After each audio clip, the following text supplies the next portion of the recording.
This is the Fox D Streaming Network. Register to come on our channel at foxdnetwork.com. All sports, all plays. Yeah. All sports, all plays. All sports, all plays. 365, we making a plays. You talking the game, get you through the days. We're high in the court, the dime in the lane. Variety topics, living the same. All presentation, sports information. In the airways, taking the nation. All sport, all plays, like working your faces. Grace at the field, so tie the laces. All sports, all plays.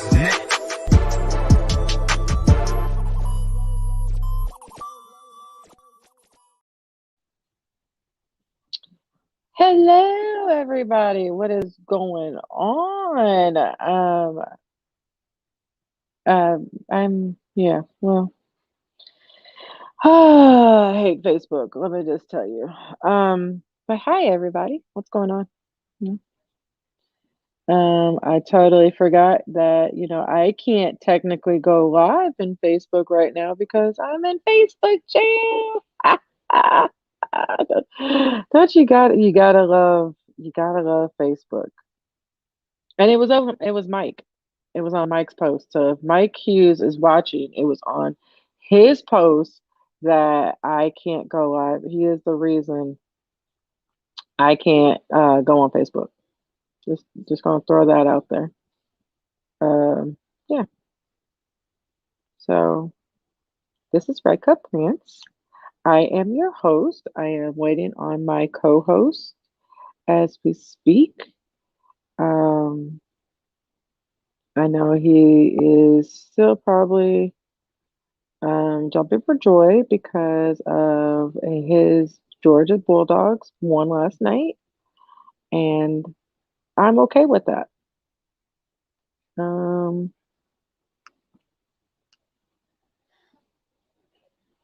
Yeah. I cannot find. This is awesome. This is great. There we go. I found it. Yay. Somebody share me. Can somebody share me? Can anybody?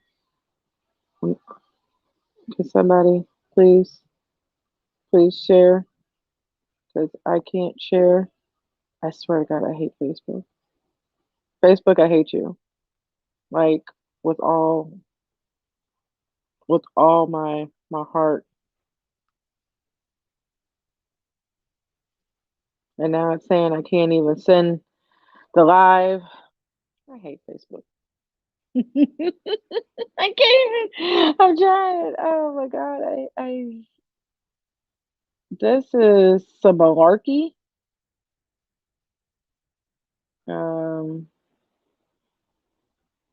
I guess is the best word. Malarkey. Wonder if I could send it that way. I don't even know if I could send it that way. Whatever.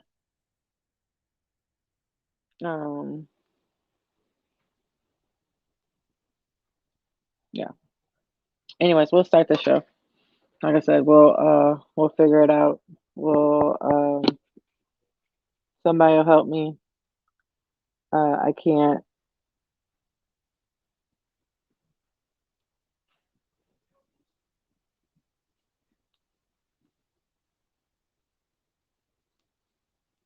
Yeah. Help. SOS. SOS.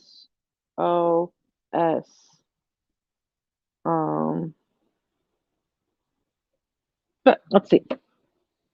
Let's go. Like I said, let's start this show. I am so sorry. I was focused on trying, and I totally forgot.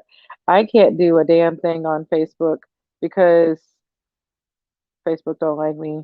I said some things.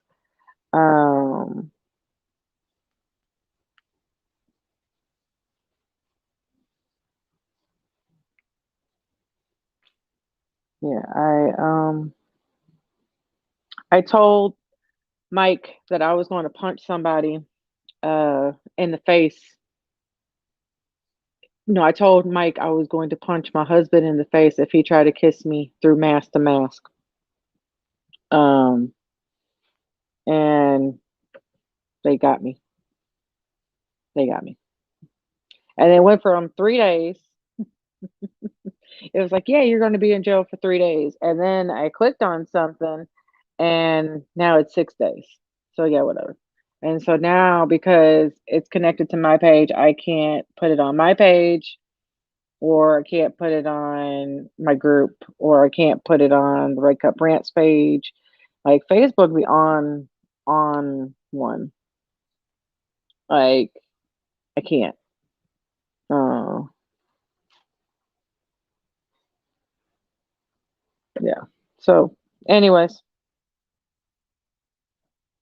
it is what it is. I'm trying. Uh,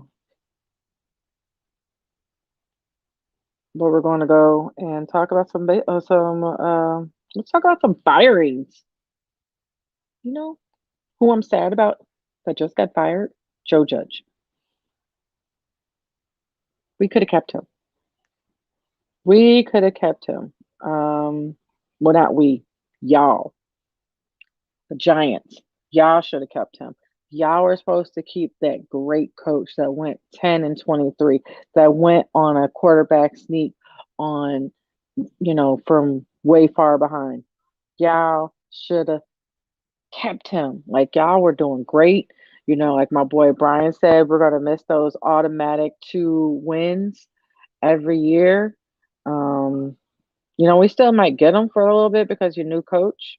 Depends on who you get.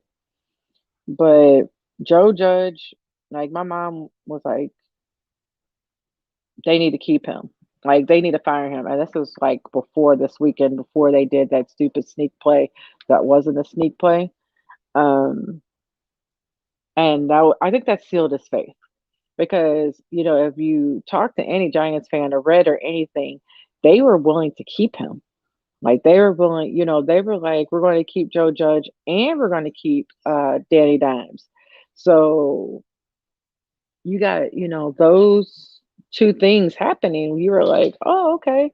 So they're going to keep him. Well, now the team is looking for a new coach after 2 seasons.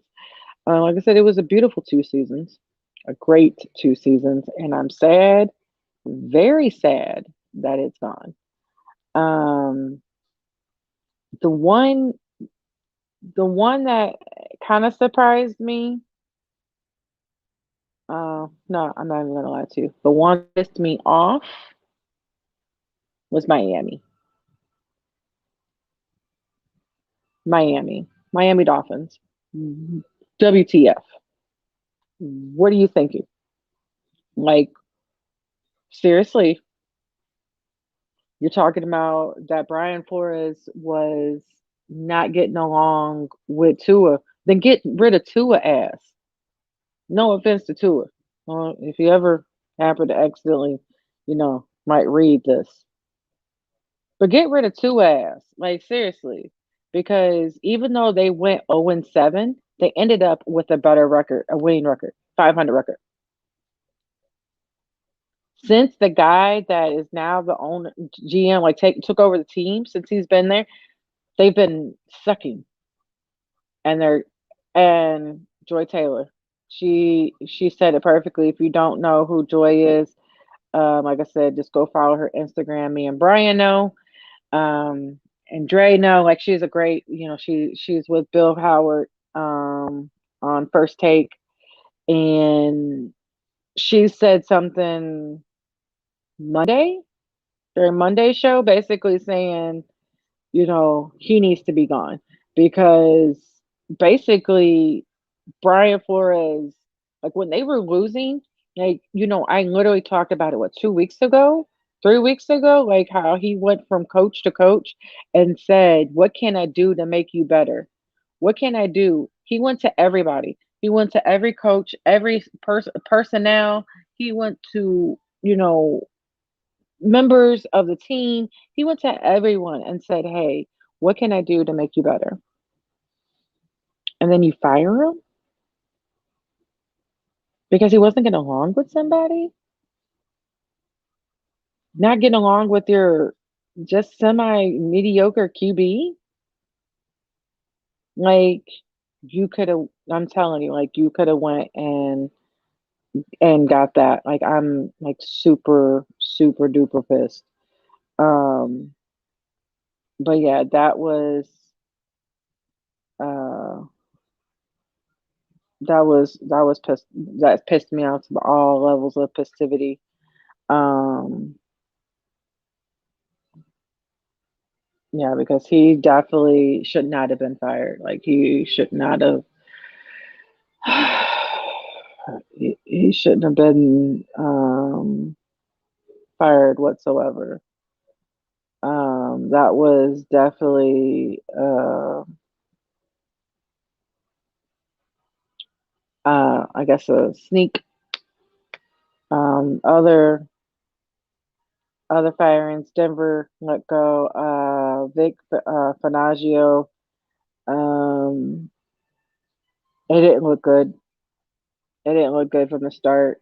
But me and my mom, and it was a great. I really feel like if uh, Teddy Bridgewater didn't get hurt and they made it to the playoffs, I think he still would have had a job.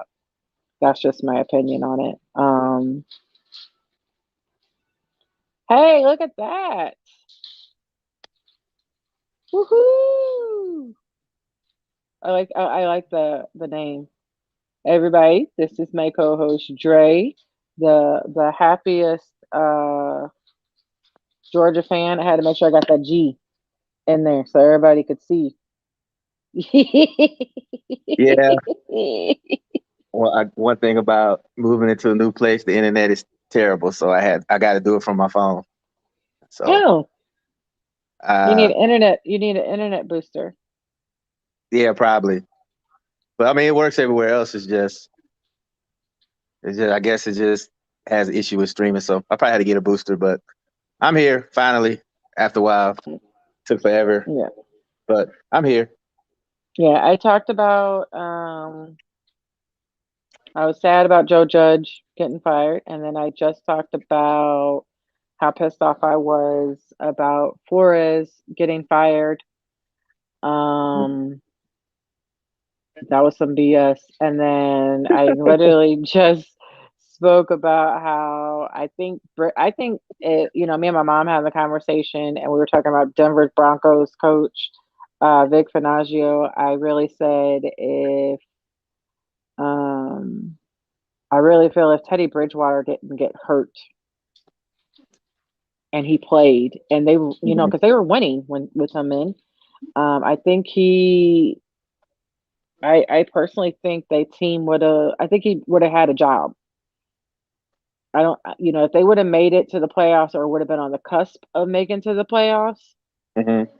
I think they. I think he would have had a job. I don't think they would have fired him. Right. Um, and then of course Minnesota and Chicago. Let go of Zimmer and Nagy. My mom was like, the Minnesota gave up too quickly. I'm like, how many more years did they needed to with Mike Zimmer? Like, He was on thin ice there. It was like yeah, the players didn't like him, and he was he yeah, had to run his course. Sometimes he he wasn't getting did through them. finish. He did finish 72 and 56 and one. While he was there. The Vikings were 15 and 18 over the last two seasons and failed to make the playoffs both seasons. Like Kirk Cousins, this might be his last go around with him. Um, and I can't really talk bad about Kirk Cousins because He actually had a decent season this year. exactly, he had actually almost a decent season last year.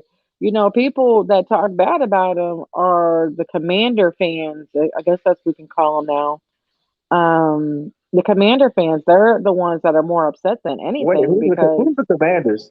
the Washington, I gave you that was for real. I sent you That's their the, name. yes, they're going to be the Commanders. Oh, okay. I'm ready for all the memes.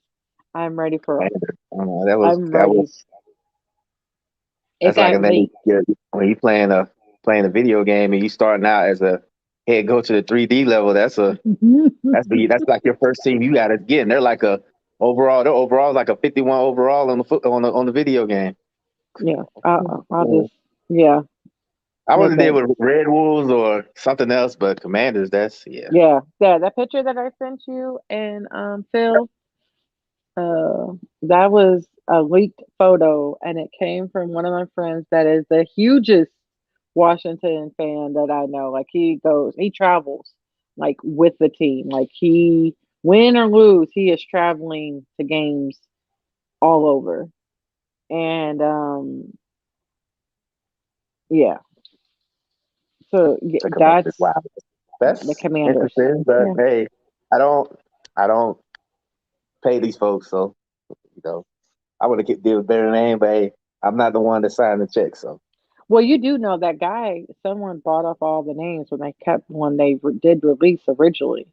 When they originally said names, he bought up like patents for like 22 names. Like I think it ended this year. I think it was only a year patent, but he bought up names so they couldn't. But like I said, that whole situation in Washington, he didn't have any weapons like he does in Minnesota. He doesn't have the running back, obviously, like he does in Minnesota. He didn't have the running back. So, this is a different Kirk Cousins we're seeing. Versus the Kirk Cousins they had. That's like, Tom Brady, don't get me wrong, he had weapons in New England, but when he got to Tampa Bay and got all those wide receivers, you saw him. He went off. Like he had a field day. So that's but we'll see what happens. Kirk Cousins is a $45 million cap number for 2022. So we'll see about that situation. Like we don't know if the new coach wants to take on that BS or like it's not, like I said, it's not really so much BS, but you just don't know. Like I said, I'm still mad about Miami. And I think always reports coming out that he didn't get along with Tua. Yeah, I don't care. And the general manager and what Tua asked. I guess some of the younger players are speaking out because how he treated veterans vice the younger guys. So if that's the case, then I understand why they fired him. If that's true, I mean, even though he's a good coach, you still have to be a people person because this ain't college. I mean, especially with all the stuff that was going on with Urban Meyer and all the stuff he did in Jacksonville, and they sent him gone. So man, you don't want to have a PR nightmare for your franchise. So that's a whole nother. I pray to sweet baby Jesus that Trayvon Martin situation that it came out. Oh no, he said that was true. He said it himself, which made me lose even more respect for him after that. Like it was already low, but it's like it was at 0. Now it's like negative 38 now. Like that's, and then you got if he was doing that, you just gotta imagine all the black kids that were playing for him. Like exactly. Yeah. At Florida and Ohio State. And even all the teams, Bowling Green, Utah, Ohio State, and Florida. Yeah, and even your NFL team. Like, and even, like. No, I just said more at the college levels because, those are kids. You can still make an impression on them. In the NFL, these are grown men. They got their they have their ways or whatever, and it's and they're professionals. So, they seen it all. It's more so these kids, especially 18, 19, 17, 18, coming into college, trying to decide where you want to play football at, and then you got a guy that's doing stuff like that. Like, I don't think he'll ever coach again, honestly, because of stuff like that. If he does, it'll be like a video. It'll be like a video game. He'll be at home on a video game. No, he'll be here somewhere in Texas, some small high school Some small high school down here in Texas won't think nothing wrong with it.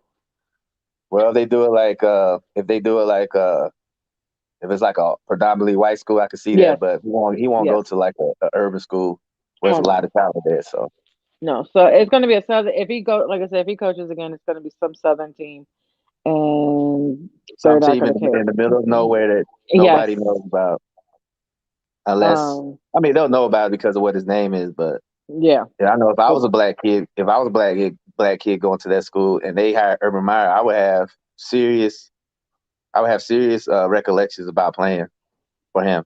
I ask for a transfer or something. Yeah. I know I wouldn't be trying to play for him, especially with that all that coming out. And he going around kicking folks and stuff like that. Nah.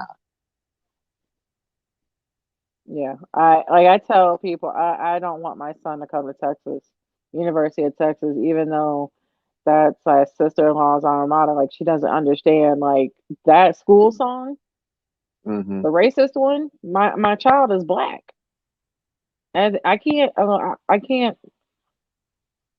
allow my kid to go to a school that don't give a rat's ass about their black students. That's why you see a lot of these kids now going the HBCU route. So whenever I Mm-hmm. see a kid goes to HBU like Jackson State where Dion's at, that just warms my heart. And to see all these people get upset about it, that just makes it even more satisfying because that Yes. just lets you know what they only see you for, somebody to entertain them. Yes. So And that's yeah. exactly what I want. That's exactly what, I And even want people to feel. Ramblers getting players too. Like Yeah. it's a lot of people. It's like a lot of people. So hopefully these young black kids coming out, these athletes coming out, I hope they consider the HBCU route I now, hope so. Yeah. I So like I told like I hope I definitely applaud what Dion's doing down there at Jackson State. but yeah, I want him to do better. But I need these people to whew, I don't want to say these people, but we know who these people are because I don't want us to get kicked off. Um, um, I can't.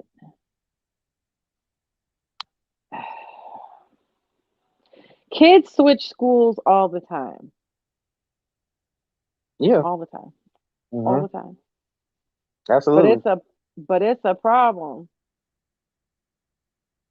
when a black person changes from a regular Division 1 school to a HBCU school. Because we never got to talk about this. Like we never got to talk about how they were burning jerseys. They could have just gave me and my BFF and some other people. Um, Hmm. um, I mean, it bothers me. It bothers me so much that they because they only see us as entertainment.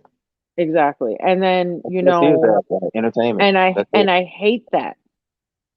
Like there's a part of It's not me just, I mean, and honestly, it's not just sports. It's just music. It's anything. As long as we're entertaining them and not causing the ruckus, they don't care. So when a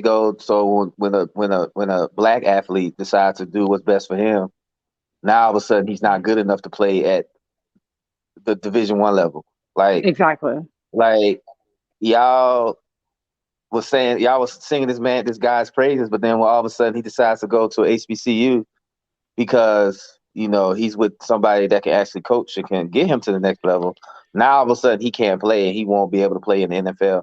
You realize there are a lot of players, great players that came from HBCU: Walter Payton, Michael Strahan, Michael uh, Strahan. Jerry Rice, like Yeah. a lot, Shannon Sharp. A lot of these guys that are Hall of Famers went to HBCU. So I don't get why people say you can't make it to the NFL if you're HBCU Yeah. because there's a lot of Darius Leonard who's playing right now and is Yes. one of the best linebackers in the league. He went to South Carolina State. Like, and I told somebody this. I said, it doesn't matter what school you go to. If you can play the game and you're good, they're going to find you.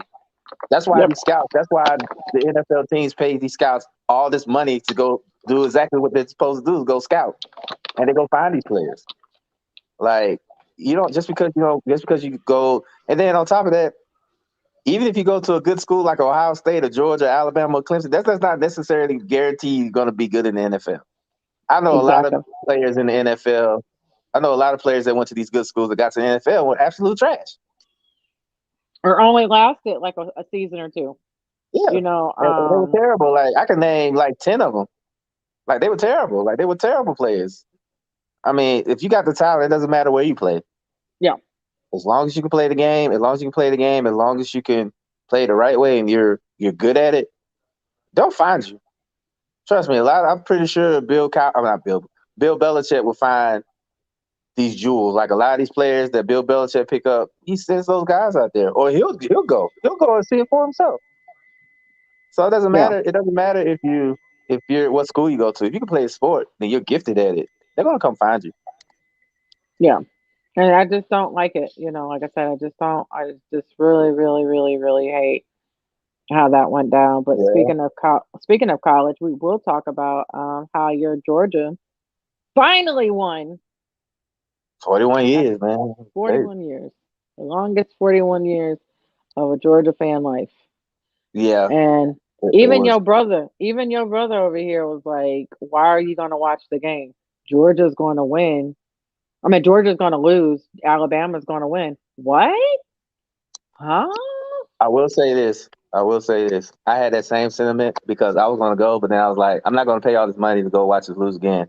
But I will say this. It's hard to beat a team twice, especially if you play. I mean, in NFL, it happens in the NFL because, I mean, your Cowboys swept everybody in the East. So, but it's hard. It's hard to beat a team twice. Especially how Alabama beat Georgia in the SEC title game. Like they had to listen to that for 37 days about how they're going to blow it. And I was like, and then I said I've been very critical of Stetson Bennett this whole season. Like I'm not gonna lie, I didn't think he was going to lead us to a championship, but I will say that last night he did what he had, especially after the fumble. I was just like, oh, here we go again with the fumble, and Alabama goes down and scores, and they're up. They're up at that point. Man. It was nonchalant, but when I saw the replay, I was like, "Oh, if it's a fumble, it's recovered because in college, you only need one foot in." And I was looking, and I was like, "You could still." It wasn't like literally centimeters, but I was like, "Ain't that about a bleep?" Like I was pissed for you. Like he wasn't going to get that ball. He was just picking it up. Yeah, but. As a Georgia fan, when you saw that, you was just like, that's how it starts. That's how it starts. Yeah. Whenever a Georgia team has a meltdown, that's how it starts. It starts with something weird. Starts with something crazy. Just like a couple years ago when the Cardinals and the Braves were playing in the playoffs, and Molina hit the ball over Freeman's head, and he missed it by that much. And then you saw what happened. You saw what happened the next game where y'all completely just beat us down. So when I was just like, and then in the World Series where we got the grand slam and then Houston came back and beat us, I was just like, typical Georgia, heartbreak. So when I saw that, he did that and then Alabama came and scored, I was just like, but I will say this: he did play. He played good. He came back through a touchdown pass, and then he threw another touchdown pass, and then the interception sealed it. And then my first thought when he was going down the field, like I was cheering, but at the same time it was just kind of like I thought I was dreaming because it was like I wasn't used to it. Like I'm so used to us just folding under pressure, and then it's Alabama because Alabama. I mean, it's Alabama. Like, we were I didn't want to send nothing before we to won you. last night.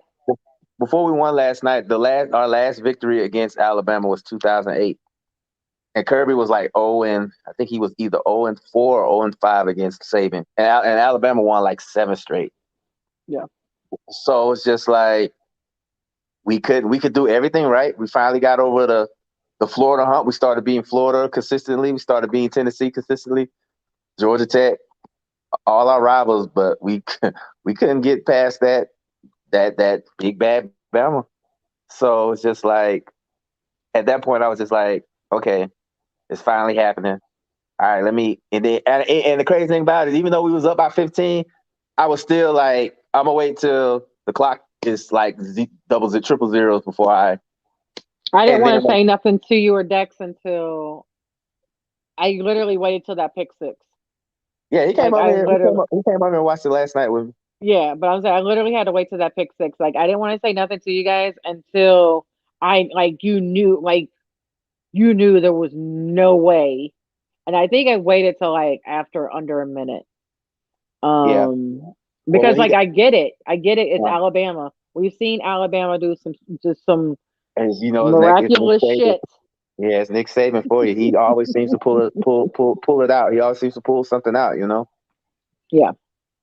So when it happened, my first thought was, okay, we did it. And then I was kind of like staring at the TV for about 15 seconds, and then it was just like a blur. Like that's what it was. It was like a complete blur. I was just like, wow, we actually won. It was cool. Like, it was emotional. Thank you, Michael. It was emotional, and we did it, man. We finally, and honestly, we did win a national championship. I'm just glad that we played Alabama to do it, because if we would play Cincinnati, we would have won. If we would have beat Cincinnati and won the national championship, I'd be happy, but it wouldn't have been the guy I wanted. It wouldn't have been the team I wanted to play. I wanted Alabama again. Even though we would have lost, it would have been like, okay, if they beat us again, then it was just like, all right, we can't beat them. And the only way I said, if we don't beat Alabama this go around, I think the only way we'll beat Alabama is when Saban retires. Yeah, but it was something to prove.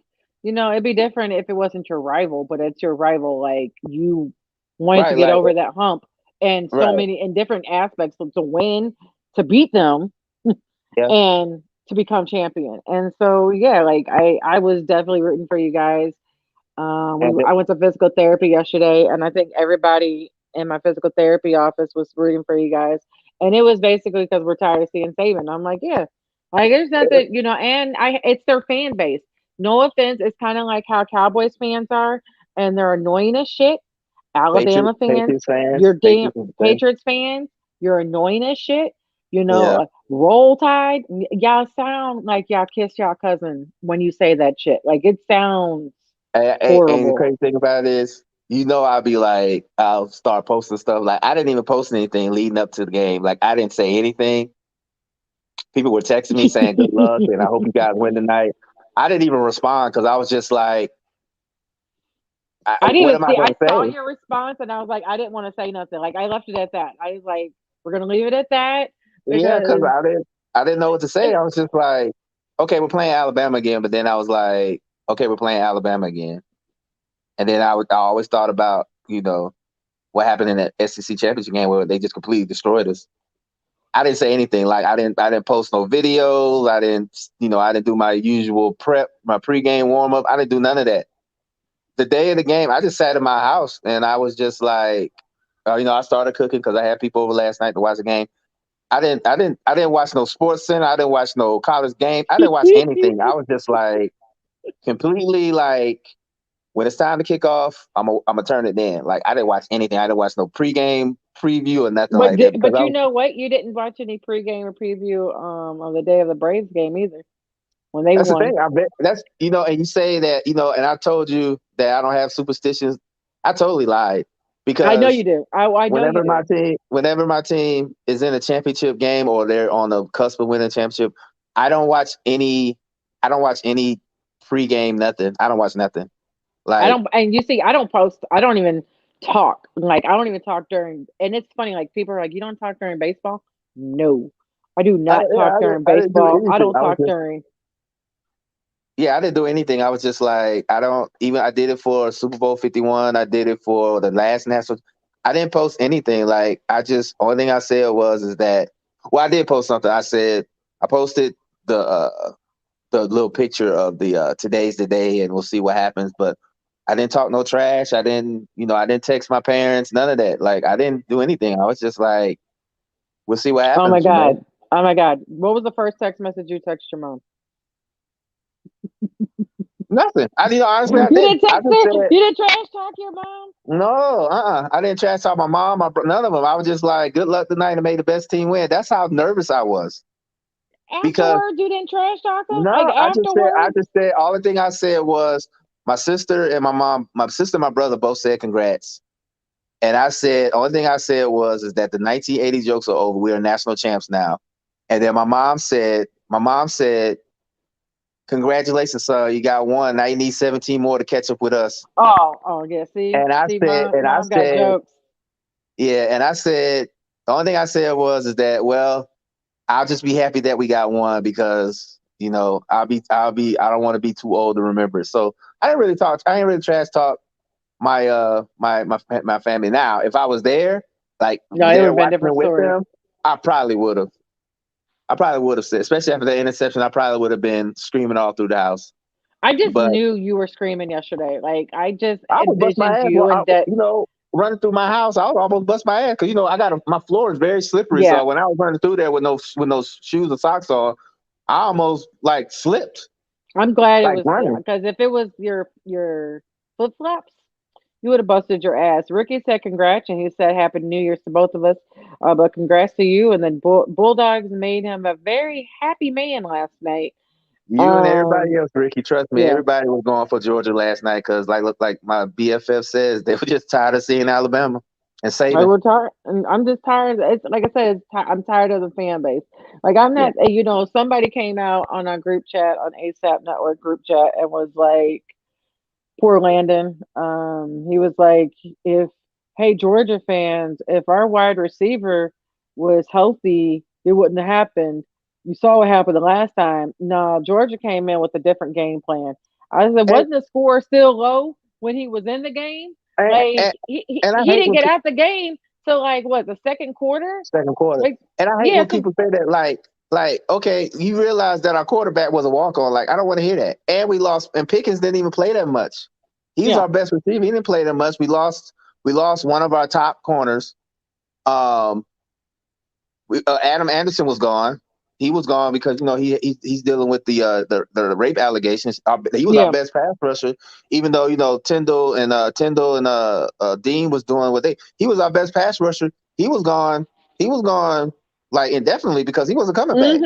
Yeah, he wasn't coming back. So it's like, but yeah, when he said that, I was like, yo, he's like, I'm not trying, but he came, and I love that line. Is like, I'm not making excuses, or I'm just saying. And everybody knows when you say I'm just saying, some bullshit is gonna come. All I'm saying right afterwards. And you know what? And I'm gonna tell you like this: if Alabama would have won that game last night,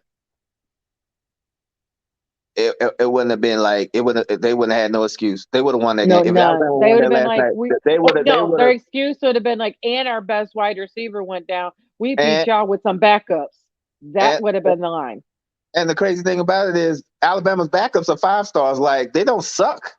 Exactly. They don't suck. Like, they're 5-stars. Like, Alabama don't have no players. Like, these dudes have players. Like, come on. Like, I don't believe, I just let it ride and, I let people just talk or whatever. But at the same time, it was just like, come on now. Like, we had a walk-on. Like, what national championship team, won a championship with a walk-on quarterback? You don't. You know what I'm saying? Like, and people will say that stuff, and I just let it go because I was just like, Alabama fans, they're just so delusional. Like, you got 17 championships, and you're complaining because you don't have your best. I mean, with Georgia, they have their best players. Like, we that's lost like Dodgers too. fans. That's like Dodgers fans the last couple of years. I'm like, y'all complaining, y'all just won.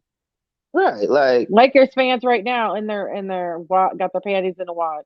Like, y'all just won too. Like, relax. Yeah, like, I mean, yeah, really, like, I mean, and that's why a lot of stuff today I was just like, I just kind of ignored it because people going to talk just like they talked when the Braves won their World Series and stuff like that, and it was just crazy. I was just like, you know what, I'm not even going to let y'all rain on my parade because it might be another 41 years until we get another one.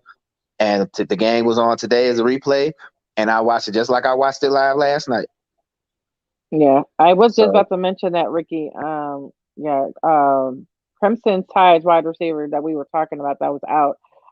Jameson Williams he got a diagnosed with a torn ACL right, on yeah. Tuesday, and the only thing I'm kind of worried because he was supposed to go top 20. Yeah, He yeah. might fall. He was the top receiver on the board, according Yeah, to the NFL draft board. He was the yeah, top receiver in the draft. Some yeah. So teams going to take him, but somebody's gonna take him, but he I'm might like you. fall. He'll probably slip to the second. Yeah. But Ricky said Bama couldn't run the ball. Bottom line. That and the ACL injury, the receiver handcuffed them, made them one dimensional. Not only that, they got the benefit of the fumble call on Stetson and couldn't take advantage of it. Like, And that's another thing. That's another thing too. Like our defense played way better than they did in oh Atlanta. my, your defense played Way balls better. out, like Yeah, like amazing. yeah. And that's the crazy thing about it. That's the crazy thing about it. Alabama had what 4 or 5 chances in the red zone, and they got held to what field goals until that one Field goal. touchdown later on down. Like everybody talked about, Alabama didn't have all their receivers, but they still had chances to score. They had Yeah. chances to win. They still had chances to score. Like they really did. Like I mean, it's you got to tip your hat off to the Georgia defense because the way they played, how they played last night, vice how they played 37 days ago. That tells you, like, they heard it for 37 days about how Alabama exposed your defense, and you're supposed to be this great defense, and you got exposed by Alabama again. You didn't realize they took that personal? Shit, I took it personal, and I wasn't even on the team. I took it personal, and I'm not even a fan. Michael Right, said by like, Georgia winning the game was the best thing for college football. I bet you the ratings. I hadn't even looked at the ratings. I bet you the ratings were through the roof because it was again a divisional game, but it was an opportunity for a new team to win. It wasn't like it was going to be a blowout, like my husband thought it was going to be. Like he just knew automatically. But this game was very defensive, and I knew like the second half. I was like, the second half is not going to be the same. It wasn't going to be the same that low fourth quarter, score. It nah, I wasn't going to wasn't. be that way. It wasn't going to be. So I was like, I'm just praying and praying and praying it was going to come out in y'all favor. Even the dog was tired. Like he was. It was a late night. It was a late night because the game didn't start till 8. Well, the kickoff wasn't until like 8 because they had the Star Spangled Yeah. Banner. But so the game didn't really kick off until like quarter after 8, like 8:15. Yeah, and so And I I knew the was I game the was with the way. dog. Yeah, the dog was like everybody else in that time. They were Tired, tired because tired. I mean it was like I said, if you wasn't a Georgia or Alabama fan, you probably just was like, you know what, I'll just catch the highlights in the morning. If you Oh wasn't a no, fan, no. I or watched. I was like the game before the Raiders fan. I mean the Raiders game and Chargers game. I was already in it. I was already invested. I was going to watch the end of the game. yeah, it really was. And people probably said they're not going to watch. They didn't watch it because the SEC bias and they're biased against they're biased with the SEC and they always try to find a way to put the SEC in the championship game. And people probably watched it out of spite, but if you didn't watch it, you missed a Hell of a game. good. I mean, even if my team wasn't in it, I still would have watched it if it was a good game like that. I still would have watched it. It was a good, and I even told Tamani that. I told my husband, I was like, "You missed a good." He it was doesn't a good watch really game. college football, but I was like, "It was a good game. Like it was a very defensive. It was a defensive game throughout, and and I know you. I know my BFF loves the defense. He would rather see a defensive game. So this game Oh yeah, was brought to you by Georgia's defense. Like like I said, they really played. They really impressed me last night because I know they had to hear that every single day about how Alabama just exposed their offense and how Bryce Young just basically made them look foolish in the SEC title game. You realize how that mentality would be if you had to hear that for 37 days. Like you really got to hear the fact that you're supposed to be this great defense, and you go into the not national championship. You go into the SEC title game, and you just get completely manhandled.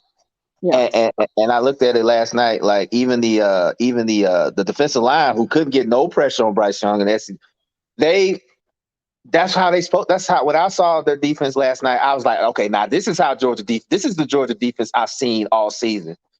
Blitzing and covering and tackling, tackling and gang tackling and putting a helmet on somebody and just being bullies. I think Yeah. in the SC title game they got bullied but in the national title game they showed that hey, what Zach Randolph say? The bullies get bullied. Yeah. You got to And bully them. And the Greg fact that said Georgia beaten. Hold on, sorry about that. Georgia beat the go ahead. dynasty, greatest dynasty in college football history. Mhm. Tremendous accomplishment, and now Georgia versus Bama is a new real rivalry, and I agree with that. Like I think it was Um, already a rivalry, but it was already on its way to being yeah. like one of the best. And I think this just Hmm. I would. Saban's pissed. I don't care if it's just Well, one game. He's right. pissed. And the crazy thing about it is, it might be a repeat next year. It Yep. might be a repeat next year because Alabama's always going to be reload. They're always going to reload. And Bryce Young and Will Anderson and Christian Harris, all those guys are like sophomores, and they'll be back next year. So they're gonna have a little chip on their shoulder, especially how they got beat last night.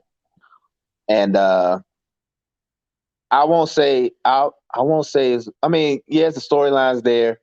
The storyline's there. Saban is I mean, not Saban. Kirby Smart is a Saban disciple. Alabama. I mean, Kirby has built up Georgia like Saban did Alabama. He's building them up Was like he that. the first? Was he the first coach to beat him? That Nah, was from underneath, or was Jimbo Fisher Jimbo? was the That's right. first assistant to beat him. Uh, Okay. we were the first team to beat him. We were the first team to beat him with a walk-on quarterback. Yeah. But yeah, Jimbo Fisher beat him first when they beat him by 41-38 at College Station. But Georgia was the first team to beat him with a walk-on quarterback. So what happened was I won't honestly. I mean, I know the storylines is there. I know the parallels are there. I don't really think it's a rivalry as far as like Georgia, Florida, or Auburn, Alabama, but considering the fact that we've danced this dance like several times, and it'll probably happen again unless these other teams come up, like Florida and Tennessee and A&M and LSU, all these guys. This might be like I said, it can happen again next year. It can happen again Ricky, next year. Like, I Ricky, mean, Ricky it could said, be another y'all. rematch. Ricky said it. Odd makers in Vegas already have you guys and Bama as the top two teams, and set to return next season. Like you guys Right. had like a great. Like I get all the recruiting updates, Mm-hmm. and your recruiting class was already up there, but now that you won, We were it's about to number. go. It's about to go through the roof. What number? I think the last time I checked the rankings, we were number 3 or 2 Yeah, you were behind high. Alabama. Mhm. I think Texas A&M has the number 1 recruiting class this cycle. But So, y'all about to get more. oh yeah, I wouldn't be surprised. Like there's gonna be y'all gonna get some flips coming to y'all. and Kirby loves to use that transfer portal too. So he Uh-huh. loves to go in the transfer portal. So that can happen too. We also but we are losing our defensive coordinator. Danny Lanning's going to Oregon to be their head coach, Oh, that's which is the I was crazy. like, Which is crazy because that's our first game next year. We're playing Oregon in the Benz next year, so that's going to be oh, yeah. Just like Saban and Smart last night, it's going to be Smart versus Landon next season. So I'm definitely going to try to hit that game up, especially coming off a national championship. I'm definitely going to hit that game up because it is going to be in Atlanta, and we're playing Oregon, who even though they're losing a couple of key players, they're going to be a good team next year too as well. So, and then as far as the odds makers and stuff like that, I think I checked ESPN always does the way too early top 25. yeah. They already got Alabama 1 and Georgia number 2. So I mean, You know whose it's a team's good not on there? My team, because my team sucks. Well, y'all more. Well, I will say this though. I will say this. Your women's team knocked off probably had one of the greatest upsets in women's basketball Yeah. when they knocked off South Carolina. So, and I watched that game, and that was a pretty good game. So, I mean, y'all good at that. And then y'all just one of the guys, Burden, we was trying to get him to come to Georgia. He ended up going to Missouri. So who knows? Y'all might try to y'all I might get just some talent in there. Who knows? only positive I'm hoping that's coming out this week from Missouri is Gary Pinkel is on the list to be inducted into the College Football Hall of Fame. And a lot of, I saw some people's comments on Twitter and was like, Gary don't even sound like, y'all don't understand the love we have for Gary Pinkel. Mm-hmm. Like him leaving so abruptly because of health issues, like it hurt us. Mm-hmm. Like it hurt not just us, like as a person, it hurt us as a team. Like Mm-hmm. no one was prepared for that, and we haven't recovered. Mm-hmm. Like we literally went to the SEC because we were dominating Big 12. So we went to the SEC thinking Gary Pinkel was going to be our head coach for forever, Mm-hmm. and he led us to one SEC final. Damn you, Derrick Henry. I hate you so much. I hate you like with a Yeah. passion. Um, but he led us to that final, and then left the next year. Yeah. Like I said, it was hurt. It was hurt. So hopefully he gets in. Anthony said, "Would Jameson Williams torn ACL have an impact on the draft?" Oh yeah, you missed it, Anthony. We said we think he might drop. Mm-hmm. That's our guess. Like he is top 20. We're supposed to be top 20. He might have been a top 10 depending on the team that needed him. A lot of these teams that are coming in, they're gonna more need wide. This I feel bad for anybody that needs a quarterback because this ain't it. This Nah, draft it's a class, lot. this draft class ain't it. Yeah, it's a Uh, lot of. It's a lot of. It's going to be more. I think it's going to be geared more towards the defensive side of the ball this draft because there's a yeah, lot of good defensive players coming out. I don't think. yeah, I don't know. The first quarterback's probably going to be drafted probably either late first round or in the second. it, See, I yeah. don't It's see no not. quarterback that's going to be taking it early first just yet, unless there's a team that's like that needs one.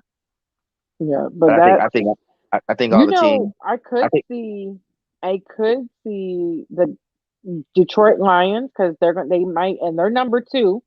They can get a quarterback. Houston Texans, they need a quarterback. They're number three. Um, Panthers obviously need a quarterback in their situation. They're number six. Um, Giants literally have two picks because of they get acquired one from the Bears. So they have number. Giants Let me go. Giants need a whole lot of help though. Giants need Jesus. They need a whole lot of help. They need they need Jesus. So Giants, I wouldn't be surprised if the Giants need a QB too. So they have 5 and 7. You guys don't need one because they already said that Matt Ryan's coming back. Yeah, Broncos need a quarterback. we could definitely get one in the second Um, round or later rounds, but yeah, but I'm definitely like, Washington, almost every team, majority of these teams needs. Um, oh Jesus. Um, but knowing them, but yeah, they'll probably wait. but this is not it. This is not the class. Y'all, I love your show because you break it down for the layman and not so much statistics. Sometimes it's obvious. It's simple. Anybody can read stats. It's how you present the information. Google. Yes, it's hard to explain the commentaries. You both make it easy to listen to. I'm an NBA guy and on the network as well. You do a great job. Make it easy. Followers who might have access to you do a great job. Thank you so much, Michael. Like I said, we try to make it easy because like I don't want to bear you down with, oh, he threw 10 for 20 And like that gets boring. Like you Mm-hmm. can reading stats is one boring thing to do. My Steelers will need one since Ben is done. I'm hoping Kenny, but you're not going to be in top 20. You're not going to even, since y'all made it to the playoffs, Well, y'all going to be, with the how they started 14, and then I think from 15 to 30 they go by. That's when they start who goes by yeah, the playoffs. So yeah. if the Steelers get knocked off this weekend, then they could be like 15 or 16, depending on what happens. We might be right behind y'all, Ricky, because I don't like one team no one wanted to face is who the Cowboys are facing. They're facing the damn Niners. We'll talk about it in a second. The mock draft has the first QB going to Washington at 11. I can see that though. Like I Mm-hmm. can really see that because, like I said, this it would be different if this class was strong in QBs, but it's not. This is one of the weakest QB classes in few years. Mm-hmm. So I can understand why people, or not people, teams aren't saying, you know what, we're going to grab up this QB at 3 Mm-hmm. or 4, at these lower levels. There's no point. Like you said, this is a defensive draft, and if you need defense, which majority of these teams need Jesus, they're going to take they're going to take whatever is on the board. Um, Hell, the Steelers, even though you need a QB, technically you still have a backup two backups that are better than these QBs coming out of college. Um, I don't know what's going on with Cowboys backup, but you never know. We might need a backup. Um, but Brian said Kenny Pickett, from a talent perspective, is the best of the bunch. Everyone else is a project at best, and that's how I feel. Yeah. I personally don't even like what's his name? Alabama's coach. I mean QB. Who, Bryce Young? Yeah. Like I just think Well, he'll be back. He'll be back. He's only a sophomore, so he won't be. He yeah. won't be in the draft. He won't be in the draft this year. Yeah, Maybe thank God. next Yeah, year. thank God. But if he I just something about him just doesn't wow me. Like don't get me wrong, I might have to he'll be better next year because of experience and developing and growing but he doesn't wow me. But like I said, this draft I haven't seen there's not too many QBs I'm like, yeah, I remember him. No, no, not whatsoever. Mm-hmm. Um, but speaking of football, because we talked about your team winning and how they won a Mm-hmm. glorious game. We'll go back to NFL. Yeah, it Um, definitely eased the pain. Well, I didn't expect my Falcons to make the playoffs. I'm just but the fact they got 7 wins with that roster, that's a. I'm not saying he should have been coach of the year, but he should have some consideration considering the fact he got 7 wins with that team. so my mom told me. So me and my mom were talking about. So we call it the jinx. It's a good jinx, and I call it the moving jinx. And I had to tell Dex about it because Dex was mad because he was like, "Why didn't it happen when I was there in Atlanta?" So it's the moving jinx, and it started when I moved to Orlando in '06 from St. Louis. Cardinals won in '06. I moved to Dallas in 2010. 2011, Cardinals won and beat the team here, the Rangers. So Mm-hmm. y'all move. I told them, I said, so y'all moved. Well, they moved first. So they moved. So that's why the Braves won.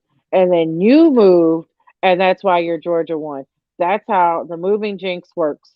And Maybe I have to move a couple more times to see the Hawks. It will work for the Hawks and the Falcons. but that's what I thought. He was like, oh my God. He's like, I'm not supposed, he's like, I don't think I'm moving again for like another 2 years. I said, well, we might be, y'all might be stuck, but that's how every time, like seriously, every time one of y'all move or one of us moves, our team won. Ron Rivera and WFT GM had their final presser of the season. They alluded to picking up an impact quarterback through the draft. Good luck, because there's no impact quarterback. good luck. I don't know where you're going to find an impact quarterback through the draft. Like, I just don't know where you're seeing that. Well, I do like even though I don't think he's going to be a first round draft pick. I do like Matt Corral. He does have the athleticism to be a good quarterback, but I don't think he'll be first round pick. But he could be a late first rounder. It's him and Pickett, them other two. The other two, them the only two I like right now. And I think it was another guy from Liberty, the Wallace. I think he was another one. But I mean, those are the only three that really stick out right now. So who knows? But I don't really see no quarterback getting taken in the top 10 unless it's like a team that's reaching like Chicago did when they drafted Trubisky. Trubisky, whoo, Jesus. Yeah. I'll never forget our face when we saw that. Like, I still remember that day. Washington, because I think we were on air, matter of fact. Washington they're looking, I think, more into offensive linemen. There is a good chance that they go protecting their QB.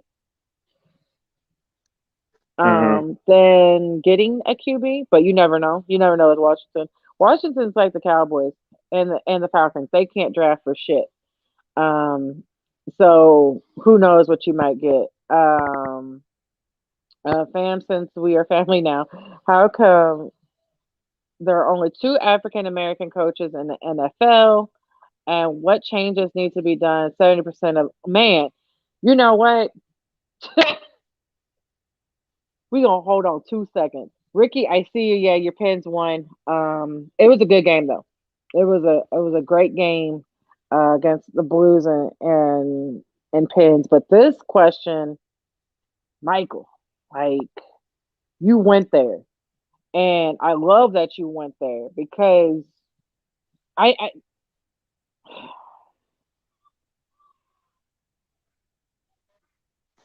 just want anybody Brown as a coach. You know what I'm saying? Like, anybody. I know we got Salah, and then we have Mike Tomlin, Flores.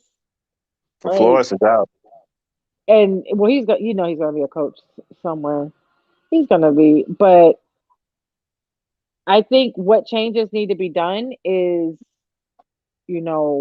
for an owner, like right now, Denver ownership is open. I think what needs to happen, these athletes from other, teams or rappers, whoever, Jay-Z, I need one of y'all to come as a collective and try to get this team.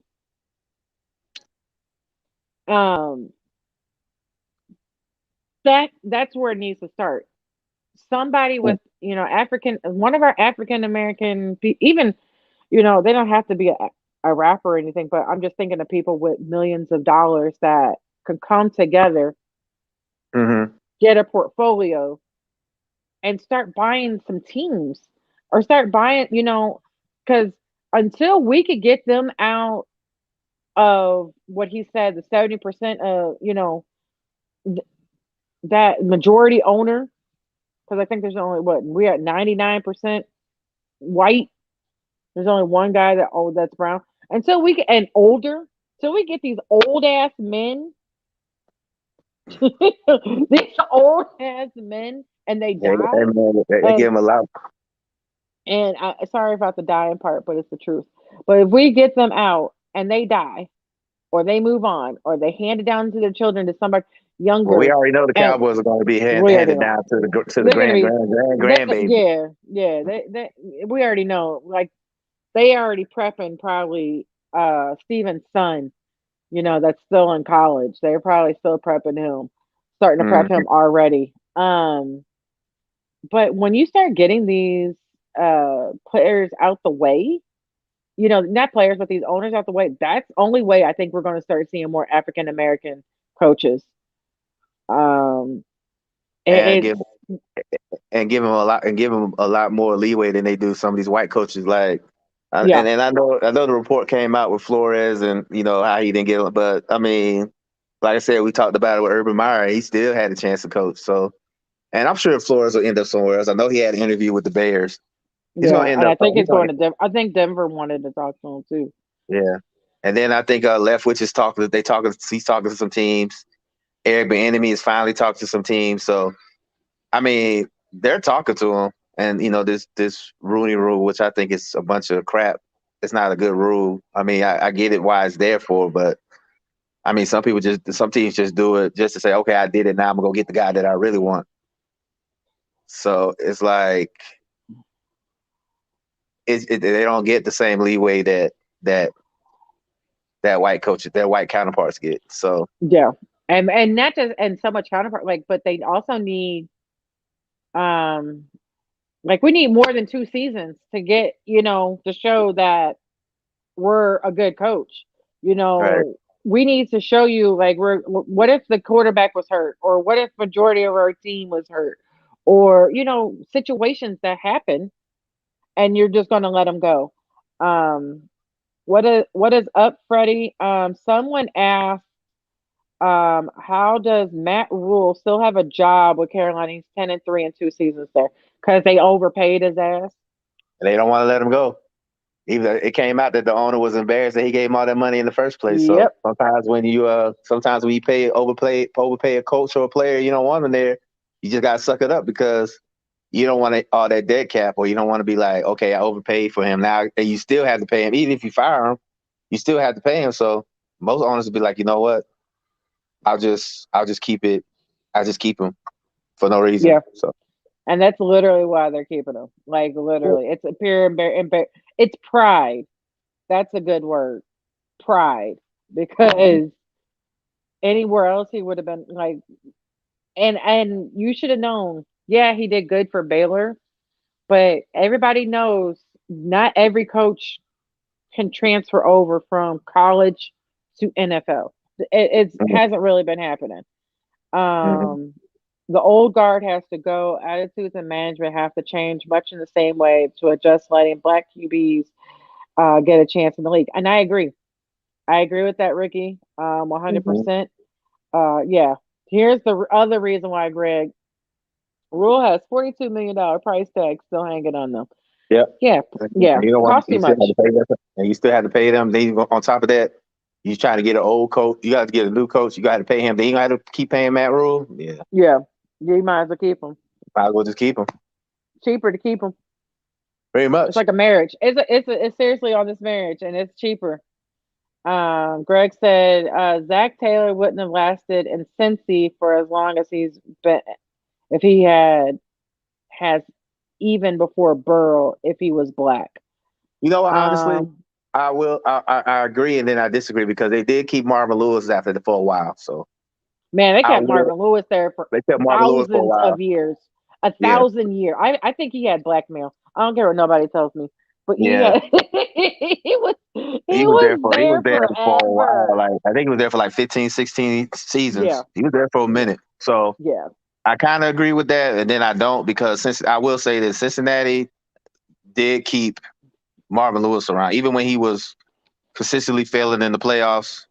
They still kept him around. They still renewed his contract. So I'll give Cincinnati credit and Pittsburgh because they kept them around, for a while. So we'll see. And then but like teams like the Lions, since they fired Caldwell, they ain't been the same since when they fired him. So Nope. and the Bears when they fired Lovie Smith. Yep. When they fired Lovie Smith, they ain't been the same either. Nope. I love Lovey is still one of my favorites. Family, how come there is a recycling of white coaches and not black? I'm an OG, so I have to ask these questions. I'm a basketball historian, so I have many stories, but NFL, y'all, is expertise. I watch the show on Friday, 10 p.m. It's because of it's like I don't know if it was Ricky's comment or Brian's comment. One of them said the comment about the pipeline has to change. A lot of these coaches. I think it was Ricky's. Yeah, I think it was Ricky's. No, it was Brian's. It was Brian. Yeah, it was one of those. When it's like it's the culture tree, and then it's not what you know, it's who you know. If you're like a disciple of Bill Parcells, Bill Belichick, Bill Cowher, all these guys, you're gonna have these white coaches get ample opportunities because of their lineage, even if they're terrible. Like Matt Patricia, who I think shouldn't even have a job. The only reason why he got a job is because of who he was under. Bill Belichick. Same thing with He was McDaniels. the worst. Even though McDaniels went back, he reneged and went back to New England. They was doing the same thing. Like a lot of these coaches, and then or your former coach is your former dad is a coach. Look at Kyle Shanahan. Yeah. His dad was a coach. Yeah. So it could be your last name too. Gruden, Jay Gruden. Look who his brother is. You know, I mean, it's like that's why a lot of these players get reset. Like matter of fact, I think Jay Gruden's getting an interview for a job. I think I want to say. I think they want him as an OC. I think that's what I read. He's getting interviewed. Some team is interviewing for. I think it's Jacksonville. Yeah, it was Jacksonville. I thought it was for the OC. It's a head coach job. No. They interviewed him. They was going to interview him and Byron Leftwich and somebody else. Okay, it was Dan Quinn, I think. And yeah, I think Dan said no. So yeah, it was Dan Quinn too. Like it's our offensive coordinator. What's his name? Who's our offensive Cowboys offensive coordinator? The guy I don't like.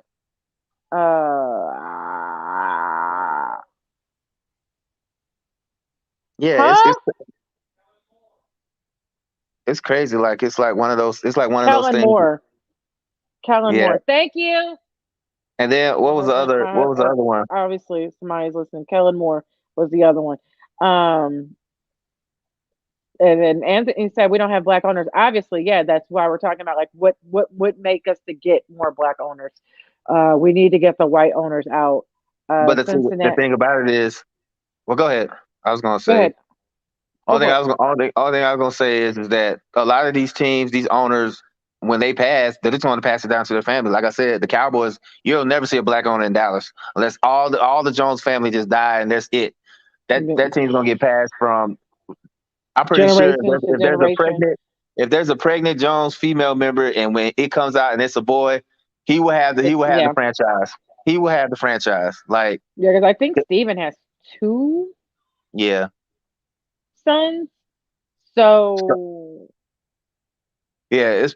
so the only way I think we'll get black owners in the league is if they outright sell them and somebody comes up with the money. But I think a lot of these teams are like the Pittsburgh, the Rooney family owns Pittsburgh and they've been having them for years. So I mean, unless it's like it's like a player, a team, and then the Packers, they're owned by the fans. They don't have an owner; they're owned by the fans.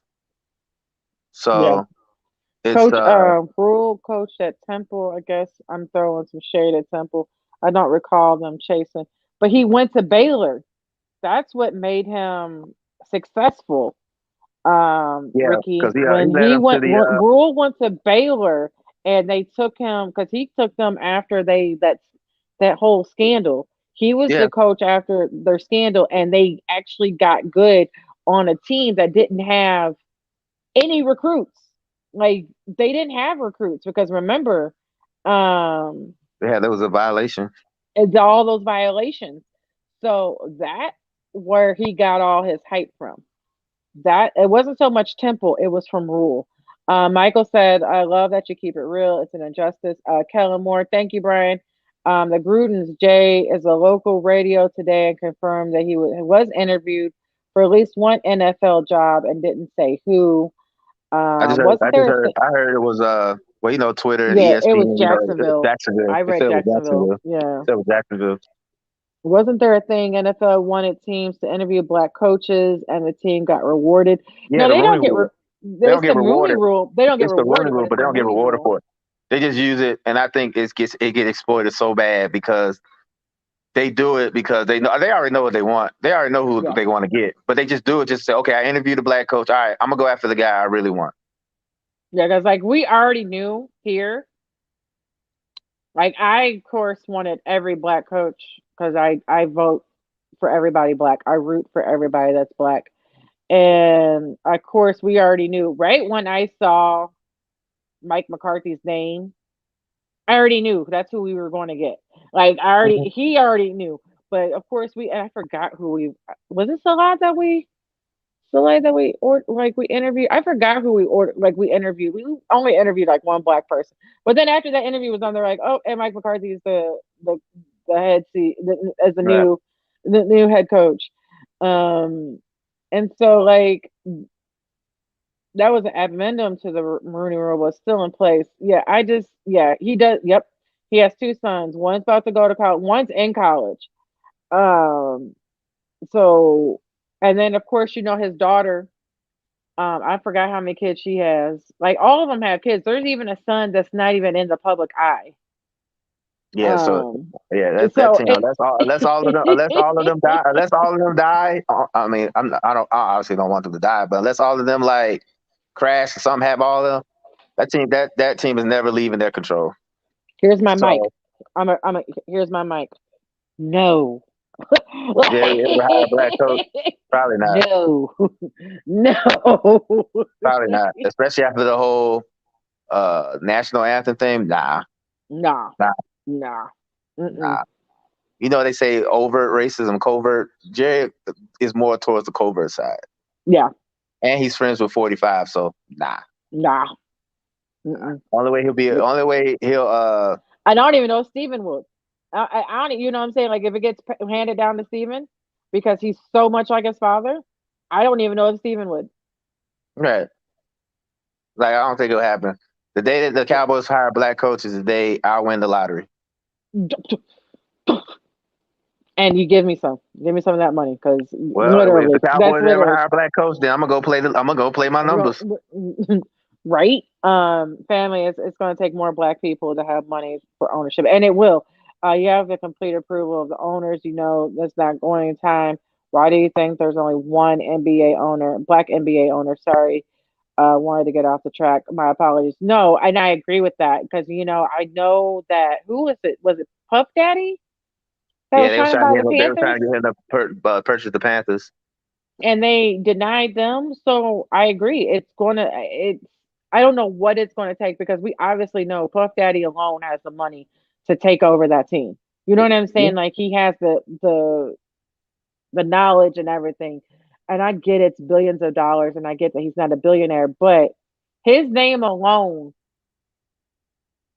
and he was with like powerful black athletes that were trying to be with him to get this team. So I know what's name said he wanted, when he retires from basketball, he wants to pursue ownership. So we'll see what happens with that. LeBron James. Yeah. And then ownership approval requires 26 out of 32 owners voting in your favor, not in your good odds. And so, like I said, once you get these old ass born, when there were still slaves, available and to their liking, no offense, but it's just the truth. When we get them out of the way to get to a new ownership, younger ownership, it still might take. It's not going to be a Dallas team. It's not going to be probably a Pittsburgh team. It's not going to be the Patriots. It's not going to be the Raiders. It's going to be because you're getting handed down to these teams. It's going to be like like Denver. It's going to be it's going to be like Carolina, DC. You're going to get these teams that are not owned by families, right. And that's the only. And you're going to have to wait for these owners to basically go broke, hit a scandal, or they die. Like, no offense, but that is the only three ways that somebody is going to give it up. Props to D Wade for the Utah Jazz because he is one of the NBA's black owner. Yeah, and you got Michael Jordan too. Michael Jordan's the owner. You got Michael Jordan. Yeah, you got Michael Jordan over there in Charlotte. It was Charlotte, yeah. So, I mean, it's going to take it, but like I said, a lot of these teams, like LaDonna said, a lot of these teams in the NFL, they're going to get handed down to the next generation. So it'll probably be a long, long time before we see a black owner in the NFL. But then again, I said, we might see a first female coach before we see a black owner, and I hate to say that because of course I want to see that, but I want to see both. I want to see both before I turn 80, and we might see a female head coach, like not your wide receivers coach or your running back coach, or a head coach. We might see that before we see a black NFL owner. Yep, and it's just like, I mean, I would love to see it, but I don't think it'll be no time soon though. It's like I said, they had the what did I say? All they want us to do is to entertain, not break barriers. So it's gonna have to take something. It's gonna have to take something to What to make day? that happen. What day are you on, Michael? What day? Let me know. Let us know so we can watch you. And maybe I can finally share. Well, he said Because He said Tuesday nights. well, that's to support us. I didn't know if it was on us too. Yeah, Oh, because okay. I can't I thought share it was. nothing. I can't share a damn thing. It can't even go on our page right now because of Facebook right now. Yeah, and I had to try to do it from my phone because my moving out into the sticks now, my internet's not as great as it was, but we'll make it happen. We'll make it happen. Did Jay-Z sell his shares on that? Not that I know of. But they're like I said, small minority owner. They're not a full, like, because there's a lot of people that they're small minority owners, but like the only person I could think of that is like a full black minority is MJ.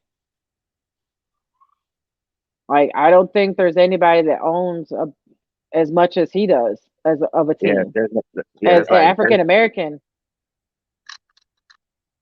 Yeah, it's not like the what Jordan's doing. I think Jordan's like the majority of the owner, like he had. Yeah. So yeah, and Anthony, and I feel for you, Anthony. He's like, I'm a Washington fan. I want Daniel Snyder gone, but if you got money, he's not going anywhere. And Daniel Snyder has done everything in the world to be removed, and he is still there. You want to talk about racism? He did it. You want to talk about some cheerleaders and some sexist things to cheerleaders? He did it. You effed up your football team for years to come and years before. He did it, and they are not forced him out. Yep. Like, what else does he need? But if it was, let's talk about it. If he was minority owner, how quickly the situation would have ended. It's the good old boys club. That's it. That's all it is. It's a good old boys club. Saying most of the owners are like cool with each other. Like they got friendships outside of it. Like I think the closest person that we have as a minority owner is Arthur Blank because he's Jewish. And because I don't consider the Carolinas owner brown, because who he supported for the longest, and he decided not to support him no more. But Arthur Blank is all we got. That's all we got. And he's Jewish. He's the only one we have. So, and he's done great things for, he's one of the owners that actually try to. I think he went against Jerry Jones. Oh, about the whole kneeling thing, and he was the only one that actually spoke out against Jerry Jones. Oh my God, sweet baby Jesus! I almost became a Falcon fan. I think it's like everybody. It's like nobody said that. And Arthur Blank was like, "Bro, I don't give a fuck if my players kneel or not. I'm not gonna force them to do what they don't want to." And I was just like, "Oh, okay." Yeah, and I really thought that Arthur Blank saw Jerry Jones, they probably would have had a fist fight. I was ready.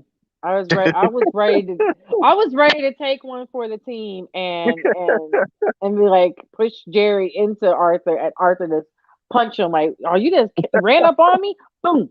Yeah. Man. But yeah, he's done great things. Like I said, I know a lot of people say that, they question his ownership, but he's probably the closest thing we got to being black. Yeah. Or being like a minority owner, because like I said, or he is someone Jewish. that I would say you invite to the barbecue, I guess you would say. Invite to the cookout, yeah. He doesn't he's and everybody that talks and everybody that plays for the Falcons or they've been part of the organization, they have nothing but good things to say about him. So he's probably the only closest thing we got, because like I said, he was the only one to speak out against Jerry Jones and the good old boys club. Like he was like, nah, that's not what we're gonna do. We're not gonna punish these players for standing up for what they believe in. So I'm not gonna rock with that. So they gave me I already had this respect for him, but then I gained a whole new respect for me when he did that. So Yeah, Ricky said Snyder needs to be removed like they did Jerry Richardson in Carolina, and the NBA removed the Clippers' former boss. I agree with that. Brian said he does. The owners and league office don't have the stones to do it. Anthony said, "Who's the top dog owner in the NFL with the power over the NFL? I wouldn't say I wouldn't JJ say and Kraft." Kraft. Yeah, I wouldn't say they're the top dogs, but they have the most influence over all the other owners because Because of if it was their respective teams. Because the Cowboys and the Patriots are probably like one of the most watched teams in football. Yeah, and if it wasn't because if JJ and Kraft, because JJ I know was a big all in the ear of the Rams moving from St. Louis to Los Angeles. If he Yeah, didn't have JJ, if Stan didn't have JJ as his backup, they wouldn't have moved. yeah, yeah. Friday nights at 10 p.m. Eastern, it's a new show called Fast Break. Oh, so are you taking over? Okay. So I have to work my way in. I'll bet I'll have you in tears with the players of the past that go through. That's where I come. I'll have it on Facebook. Check out my interview with the great Sam Jones, who has 10 rings with the Celtics, who passed away a week ago. But thank you guys. You were real. We will definitely check you out because that show will be after our show. I do a show on Fridays. Just say the truth. So you'll be there. Jerry Jones, of course. Like you said, Ricky. Jerry Jones, Malcolm Glazer, that's the Tampa Bay owner, Robert Kraft, and the Rams owner. Rams owner is in some heat. So I don't know if he's really got clout per se or because he lied on so many things to get out of St. Louis and he owes so many people money and they feel like the owners feel like kind of bamboozled. So like they feel like if they knew some things that they know now, like he wasn't going to pay and he expected like the NFL to pay and all these other things, they wouldn't have moved. St. Louis would still had a team. But I do agree with, like I said, I can see Tampa Bay's owners getting there. But definitely Jerry Jones and Robert Cloud. What about Clark Hunt? For the Chiefs, nah, not Yeah. really. I mean, he does, but the ones that Brian named, those are like the big four because whatever Jerry says pretty much goes. That's why when There's Arthur an Blank spoke order. out, that's why when Arthur Blank spoke out against that like raised a lot of eyebrows because a lot of owners don't speak out against Jerry. Yeah, and like Brian said, I live in Kansas City for now, and he got some juice, but not that kind of juice. Yeah, like no one speaks against Jerry, Except my owner. and He then always your will. owner, and then now, but then Jerry came out and said some shit about Roger, so now he's on Roger's shit list. So it might be right. Jerry don't care because Jerry, who's gonna out him from the Cowboys? Nobody. nobody. Nobody's gonna out him from the No, Cowboys. If what's name was still been alive, he probably would have been raising hell too if he was still alive. Al Davis, yes, if he was because still alive. him and Jerry were the same. Him and Yeah, Jerry well, are but two. They were two peas in the pod. They just went to a different barber. yeah, but there was always times where I know the NFL would tell the Raiders to do something, and Al Davis would be like, "Go fuck yourself." Greg says I live in KC, and I thought Clark would have some juice because of his dad. Um, he has, like I said, he has a little bit. Like there's an order. There's an order of who That's has like, power, but and he's like, the consensus is pretty much from what I've seen and from what I hear. it's My these, consensus is Jerry. it's these three: Yeah, Jerry, Malcolm Glazer, and then he could come after that, like maybe number 4, number 5 after that. But even then, I'm trying to think. No, because then you have to put in Raiders owner in there. Um, Oh, what's his name? The Raiders owner. Oh, Mark Davis. Yes, he's number at least number 4. Yeah, Mark Davis but yeah, has some, and then you um, could say the even though their team is crappy, you could say the Texans on it too. yeah, and because they switched hands. Clark is in the second tier power wise. If he made a recommendation, they listen, but they would be able to have to go to Jerry or Kraft type pool. No, the Davises, yeah, the Rooney family, like yeah, they have some strong pool. Ricky said, I hate St. Louis as no longer franchise NFL. And I get why they moved. I'll throw this out there. When you went saw an NFL game, the Rams game, Oh yeah, um, what's the name said the Rooney family? Yeah, yeah, you can put the yeah, Rooney the family Rooney, in there too. yeah, you could put them too. You can The put them there too. NFL, I get why they kind of moved, but the St. Louis was trying to revamp everything to make people come and see the Rams. And because people were actually going and you would see more St. Louis Cardinals t-shirts than your St. Louis Rams t-shirts. St. Louis is a baseball city, baseball town, forever will always will be. And I think that's why, he of course wanted to leave. But you went back to the city that didn't want them in the first place. Mm-hmm. Like you left Los Angeles for a reason. And that's why you're stuck with all this money you have to pay out because St. Louis was trying to do everything in their power to make it better. And here we are. Raiders moved to Vegas, and that was nothing but a money move. Of course,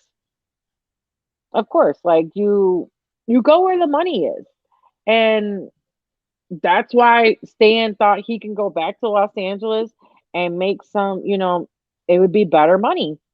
Mm-hmm. That's why the Chargers went there. You know, it's all about. Of course, it's all about money, and it's all about how making it. And I don't know how well they're doing. I really don't. Like I can't say Raiders um or either Los Angeles team is doing better than versus their previous homes. Bad part about the most Rams and Chargers home games are overrun by visiting teams. Like Yeah, I don't definitely. are these tickets cheap? Like I ain't trying to be mean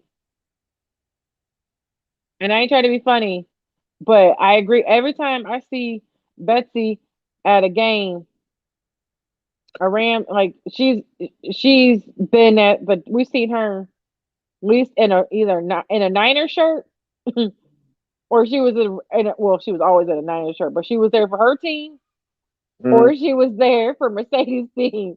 And they Yeah. were always there. And I'm like, Well, how much are these tickets? Like, I understand they worked hard and did everything for them. But I was like, Jesus, like these tickets can't be because I can't afford Jerry prices.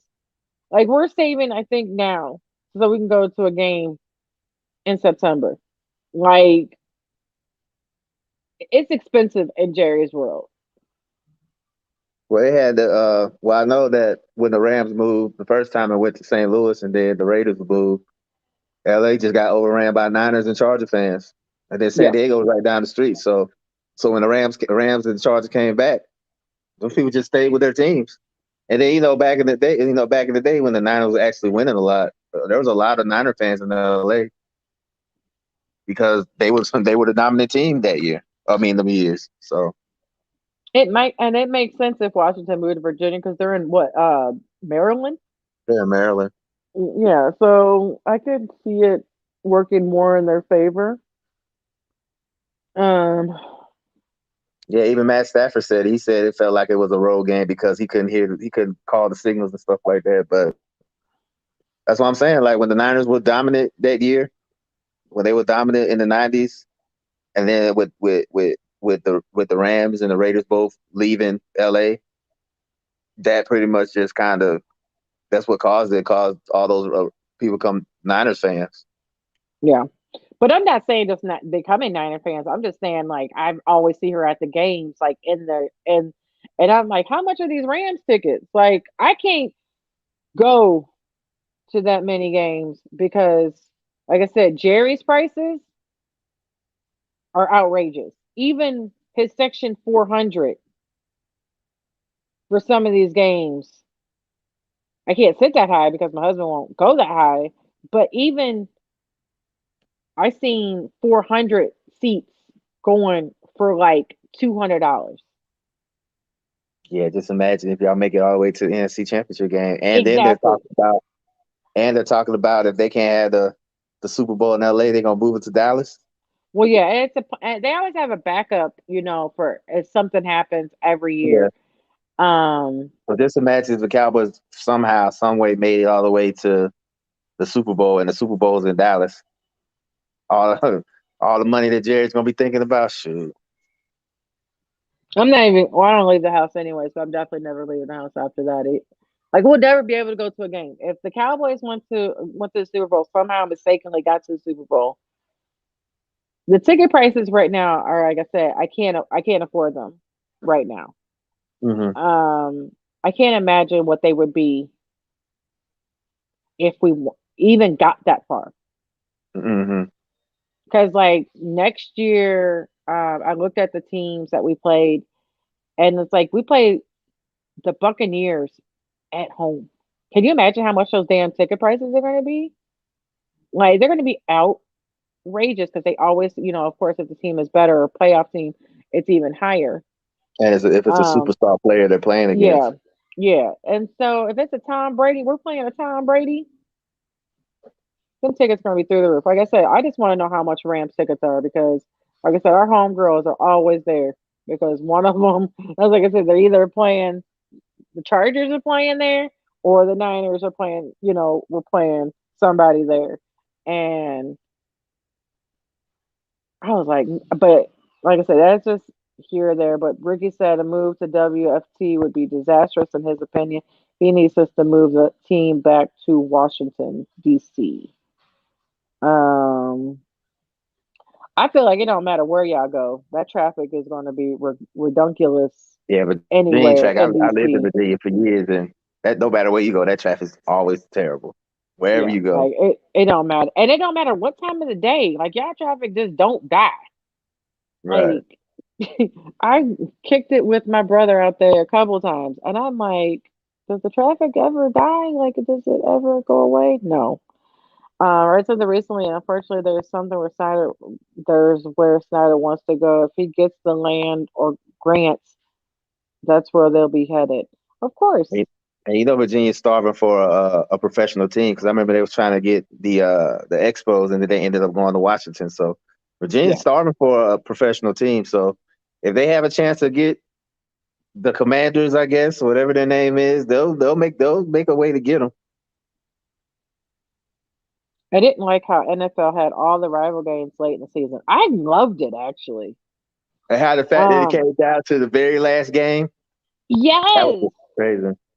Yes. Like to me, because they always actually do it. I don't know if anybody realizes. They probably don't realize most of the NFL. Your last game is your rivalry. Mm-hmm. Most everybody's schedule is a rival game, but most years it doesn't mean anything. Like either both teams are not going to the playoffs or one team might be getting in, but they need a miracle to get in, or one's already in, and people don't realize it. So this year it came down to so many people needing to get in and because of the rivalry or something, people start noticing it more. But if you look back, at most, like I said, most schedules, you're usually playing somebody from your division. Like Mm-hmm. most of like I got tired of us playing, and it happened again, playing the Eagles. Almost majority of our seasons, last game of the season, it's the Eagles. Well, it's just like us. And We played the Saints towards the end, yeah, so Yeah, every year, every last year. game of the season, we play the Eagles, and like like I said, just pay attention to your team. Gotta get those ratings and networks for that money in that league. Well, last weekend it was like I said, the weekend rival was that schedule was like I said, it's always like that. But like what Brian said, the ratings and networks, of course, they're going to change some games around.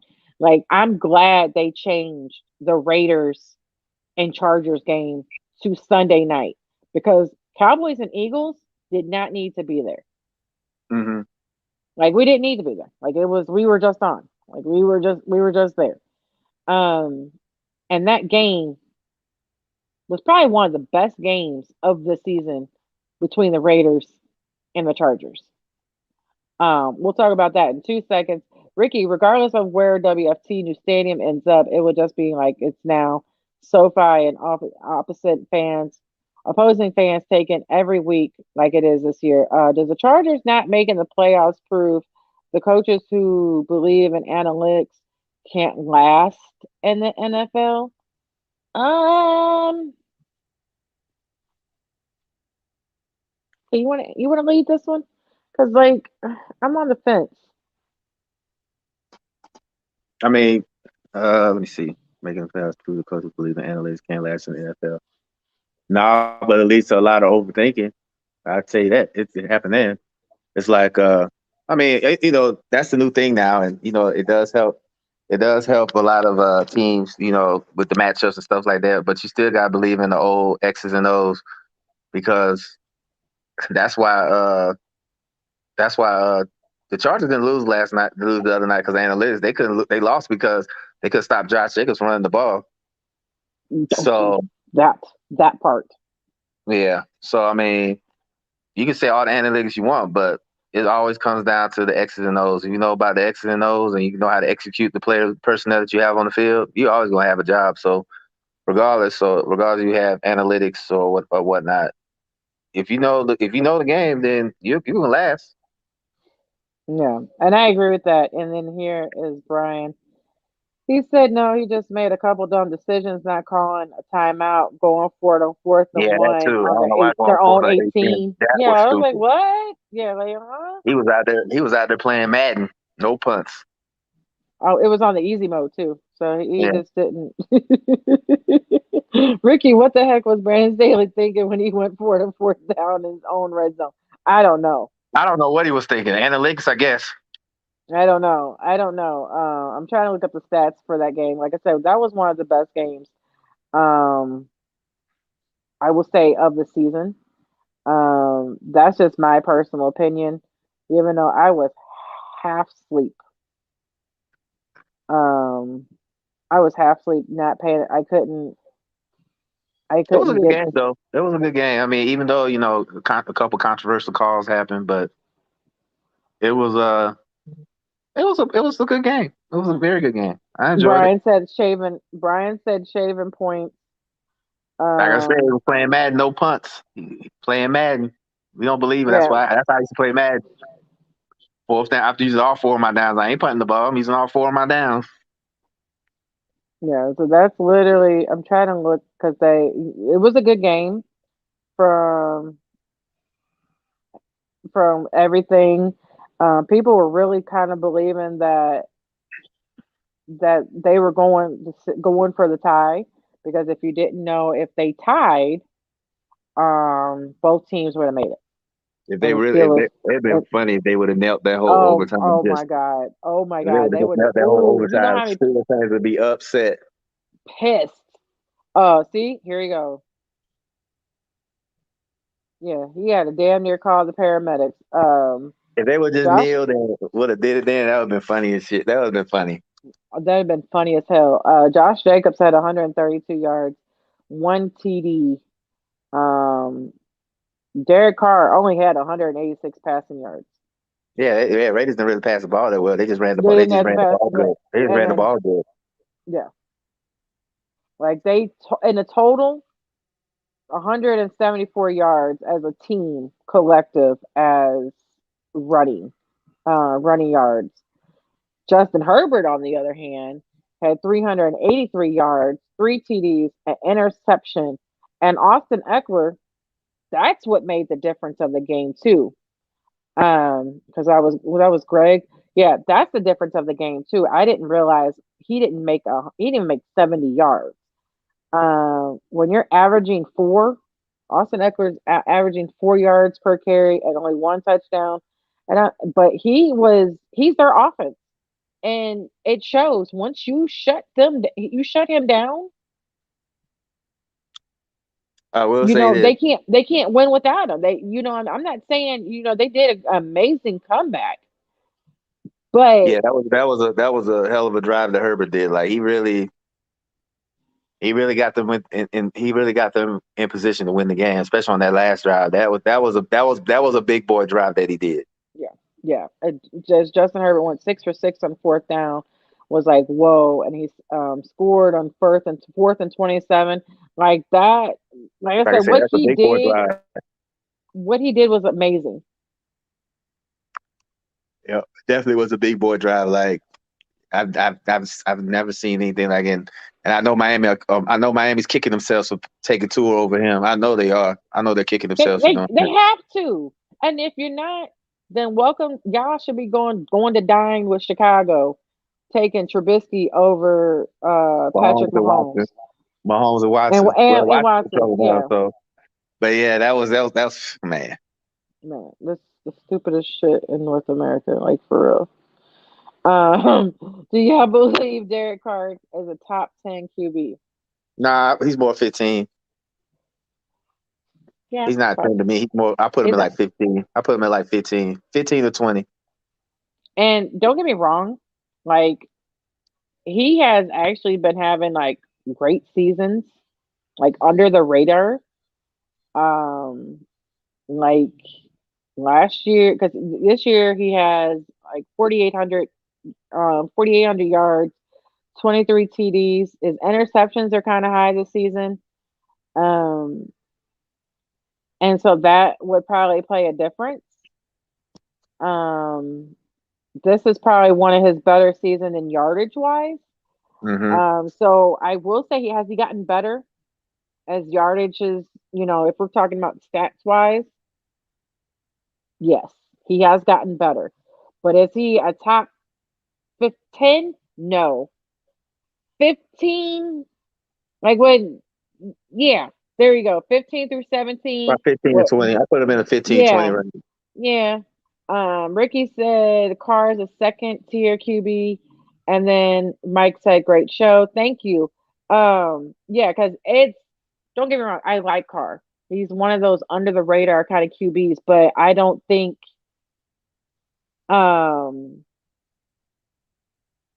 you could put him. You can't put him over several QBs. But like if they want to argue about his stats and everything, he's gotten better. Mm-hmm. He's doing what you're supposed to do, which is whoever said he's a top 10 QB. He's not top 10 QB. No. But every year I put him in 15, 20. I'll say 18. So I'll put him at 18. I think 18 is a good number for him. Yeah. But like every year, this is he's gotten better. But this year he's had more interceptions out of his whole season, and that was whole career. And that alone, to me, you can't be out here looking like Jameis Winston throwing 5,000 yards and throwing 5,000 QB, picks. That doesn't put you at top 10. That doesn't put you. You can't be a top 10 QB with those type of numbers. You can't. Right. But like I said, I do like Carr because of who he is. I think he is a fighter, but I don't know how much longer he'll be with Las Vegas. His time might be coming short. I think he got like a year. I think he got 1 or 2 years left on his deal because he signed for 7 years. So I think he got like 7. I think he got like 1 or 2 years left on his deal. I gotta check. Let's see. What is it? That was like 7 for 125 or something like that.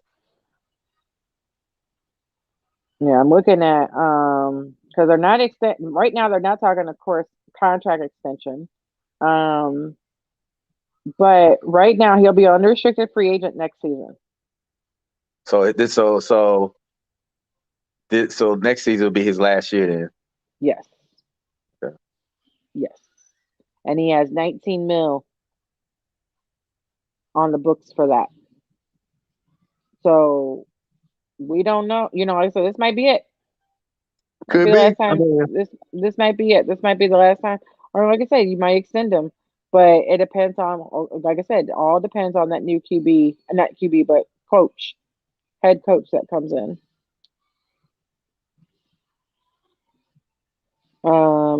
It would be a Cinderella story if Big Ben would win a ring for his last season, just like the Ravens did for Ray Lewis. It would, but it's not going to happen. It's not happening. It's not happening.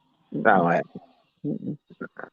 I mean, I don't know if he somehow finds the fountain youth and goes on a hot streak, but I don't see that happening. There's too many good teams in the AFC, so I don't see that happening.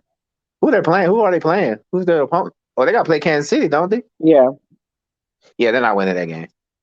They're not winning that game, and they got to go on the road to Kansas City. Yeah, Yeah. But I've seen strange things happen. But I'm gonna go out on a limb and say KC's gonna wash Pittsburgh. Yeah. You said it ain't happening. It ain't happening. Yeah, Kansas City gonna wash them boys. Yeah, like I like a good Cinderella story.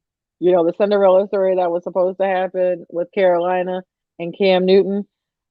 That was the story that was supposed to be the story that we never got. This is another story we're not going to get. Big Men's retirement party is at 1 Arrowhead Drive this Sunday at 7:25 p.m. Pretty much. I don't even think Like it's I'm gonna saying, be. if he wins, if the Steelers somehow magically win, I'll be happy. Like I want the Cinderella story to be true. I want it to go, but it's not happening. And Greg said we better hope we don't score 40. Like, yeah, and 40 in the first quarter. How about that?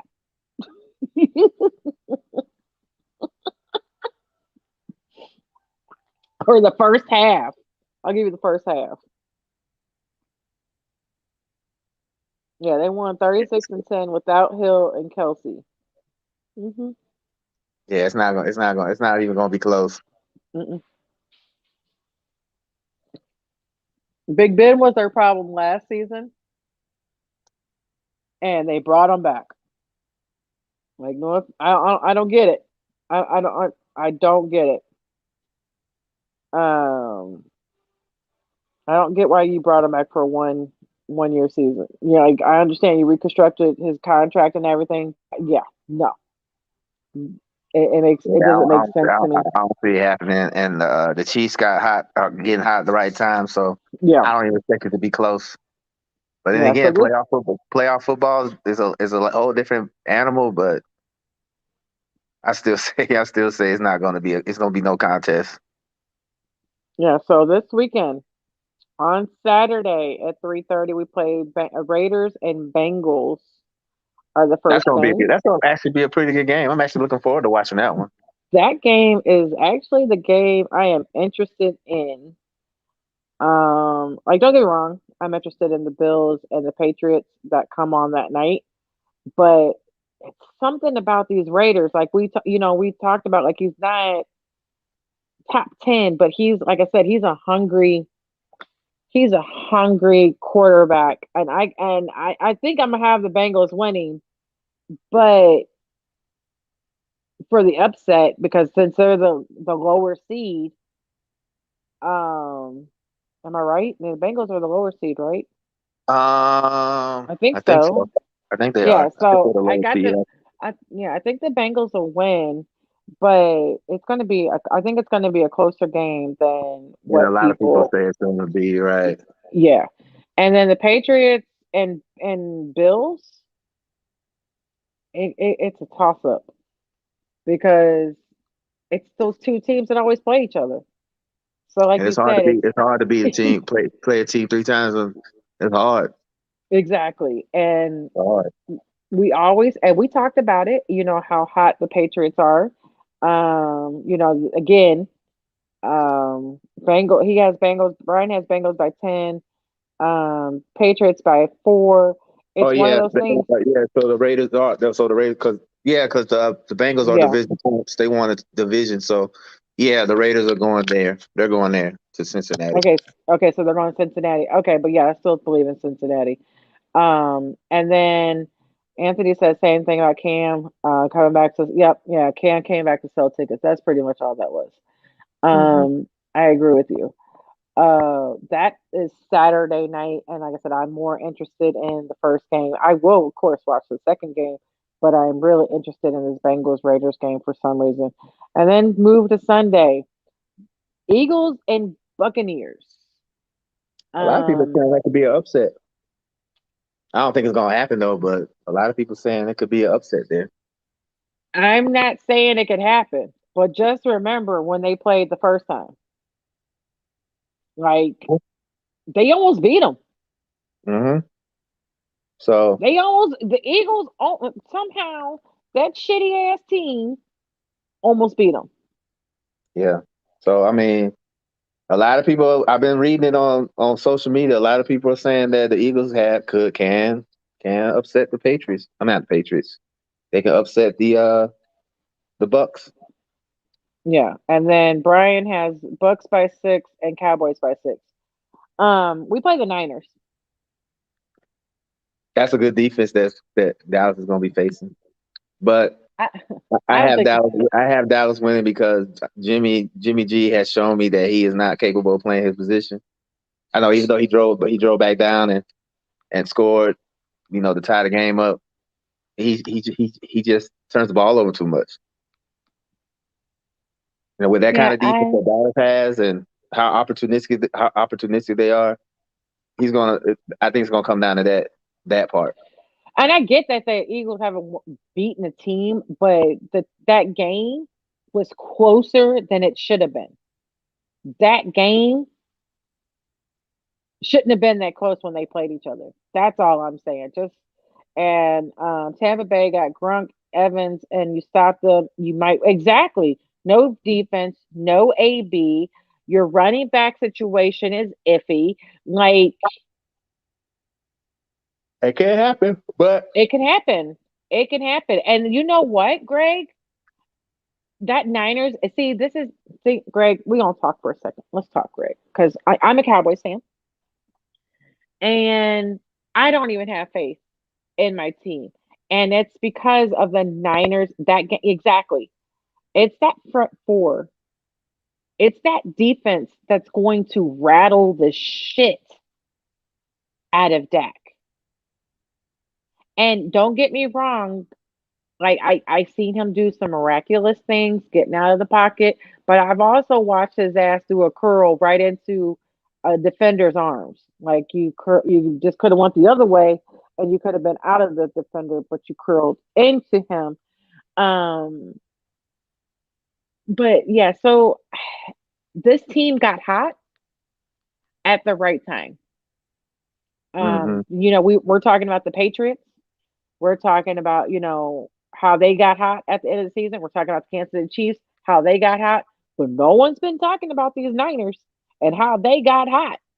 Yeah, but like I said before, like Brian But said, you can't trust their You can't. I can't. If it comes down to quarterback play, I'll take Dak over Jimmy G. Jimmy G turned the ball over too much.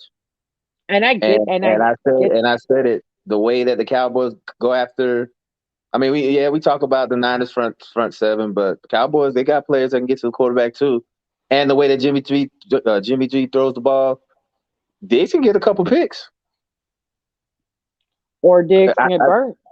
And he can get burnt. And I think that's right. Whoever wins the turnover battle, that means that's pretty much who's going to. Me personally, I would pick, as much as I love the 49, I love their defense. I would pick the Cowboys over them simply because I don't trust Garoppolo. Garoppolo, I mean, even though he drove them down and they scored to tie the game and eventually win it in overtime, I don't trust him. I don't trust him to make a mistake. He'll always give you one. He'll give you a couple turnovers. Yeah. But do you see the Cowboys trading away Zeke soon? No. And it's not even because of the money. It's because of the relationship that he has, the relationship between him and Dak. I don't see the team functioning without him. And I don't see Dak not voicing, pulling his rank, the little bit of rank he has, not allowing that to happen. You're right, but if Jimmy G doesn't turn it over, then the Niners will win. And Greg, but you could say that about Dakota too. Like I called him Dakota. You could say that about Dakota, and I would take Dakota over Jimmy. I'll be real with you. I'm That's why I think yeah, I agree with you. Cowboys. That's why I think the Cowboys will win because I think Dak, even though he has his issues, he's still a better quarterback than Jimmy G is. I just got to see which running game is going to show up. Are we going to get that two-headed monster that's been phenomenal? And also, are we going to get that Dakota that was playing last, 2 nights ago, 3 nights ago, last weekend, against these under 500 teams? Are we going to get that Dakota that looks fantabulous?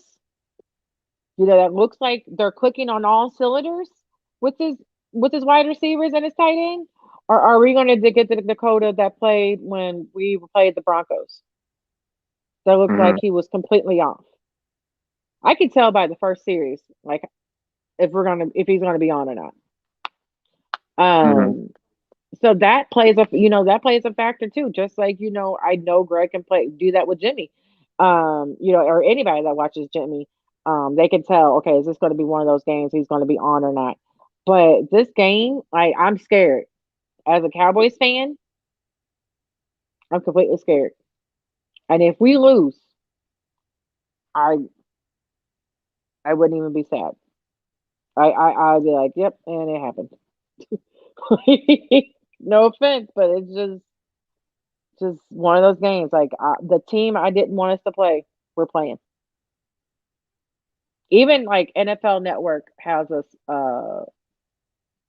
possibly the one team that can win and upset a home team. They picked Cowboys. And they picked Cowboys to lose. So that's Sunday. Like I said, we play Eagles Buccaneers is at noon. Niners and Cowboys are at 3:30. And then Steelers and Chiefs are at 7:15. And then Monday night is Cardinals Rams. I'm again. It's another situation like the Bills and Patriots. How many times you got to beat that other team? I want the Rams because it's my mommy's team, but I'm just not sure if they're going to beat the Cardinals again. Well, Chiefs by 23. Jesus, Brian, you got no faith in the Steelers. Niners come back versus the Rams. That was great. And then Cardinals by 9. I have Rams. I think the Rams are going to win that one. Oh, I lost my BFF. He must have moved. I thought he looked frozen. But I have the Rams beating the Cardinals. And then I have are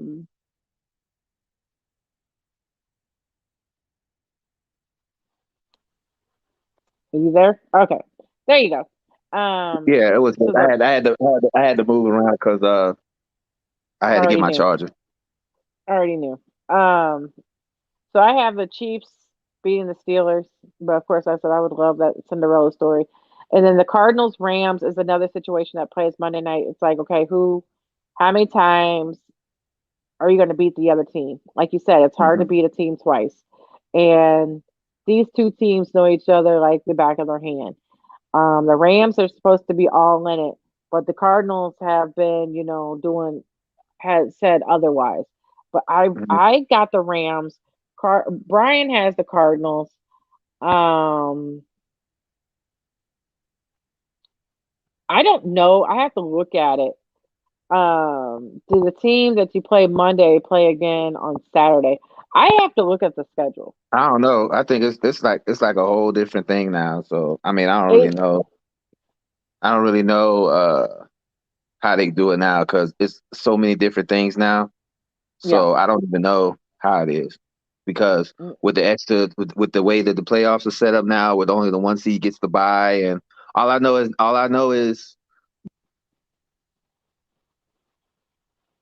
Yep, I think he froze again.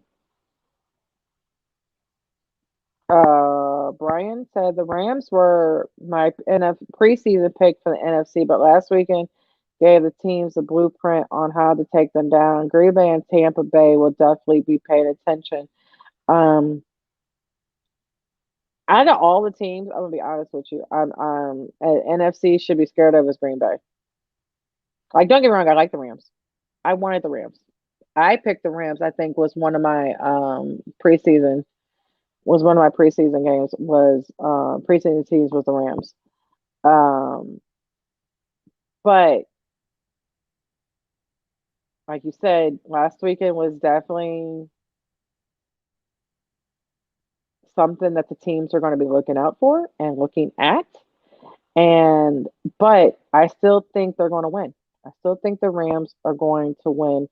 Them getting back Cam Akers, even though he was there last weekend, mm, and Sony Michelle was getting hot. Oh, there you are. Sony Michelle's getting hot at the right time, and Sony Cam Akers, and then that connection between Stafford and OBJ and Cup, the cup one. you I wish know, you would have got. and I wish Cup, you would have got. I wish you would have got the record. yeah, and then Higby, they're tight Maybe. end. Like I just think that defense is going to come for Arizona. The Arizona defense is going to come for Stafford, but I really do think I have the Rams winning. But it's going to be like by a field goal. They both got Like it's their. They both have issues. yeah, They both have issues because the way they both. Because I mean, I'm still gonna ride with the Rams because that's who I picked. But they both they both got serious issues on both sides of the ball. So it's just gonna come down to who can execute better than the other team. and that's pretty much I see it. Yeah, it's like whoever. It's kind of like one of those stupid sayings: whoever has the ball first, I mean last. Whoever has the ball last is going to win. Like it's going And to be then one of those games. Stafford's like Garoppolo. He'll give you some numbers. He'll give you some touchdowns, but he'll throw a crucial he'll throw a Interception. crucial turnover. Yeah, turnover, crucial interception. So that's something you gotta look out for. And we don't even know if DeAndre Hopkins is going to play. Uh, if he's going to play this weekend. I know they're trying to bring Watt back, but they don't even know when Watt or Hopkins is coming back. So So yeah, so that's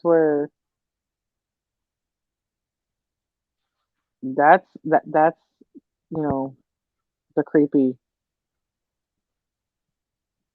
creepy part. And sad, not creepy, but sad because at first they looked okay without Hopkins, but then it just went downhill. yeah, he was their It best. went He was their yeah best. I mean, don't get me wrong. I like Green, but Hopkins is the better receiver than he is. So yeah at this point in their careers, because he can still do it at his level. So, yeah um, but like I said, it's going to be whoever can execute the most and don't turn the ball over is going to win the game. yeah, and I agree. And like I said, I think it's going to be and whoever holds the ball. Because this year, I'm trying to look at the stats. This year, Stafford has 17 interceptions, and that's the most of his. That's not even the most of his career. The most of his career is 20. Um, but he hasn't thrown this many in a while. I don't know if it's because of a new team or, people are getting that it's Matt Stafford or, I'm thinking he could do up in Patrick Mahomes. He can just throw it up. Um, I don't know uh why he has so many. But yeah, he's good for at least two. He'll Least give you, two. like I said, in that 49er game, he threw that interception to end the game. Like I said, and I told Damien, who I was with that day, we went to hang out to watch the football. I told him because he was rooting for the Niners to lose, so the Saints could get in the playoffs. I said, don't be surprised if Matthew Stafford throws a critical interception that'll cause him the game. And sure enough, that's what he did. So.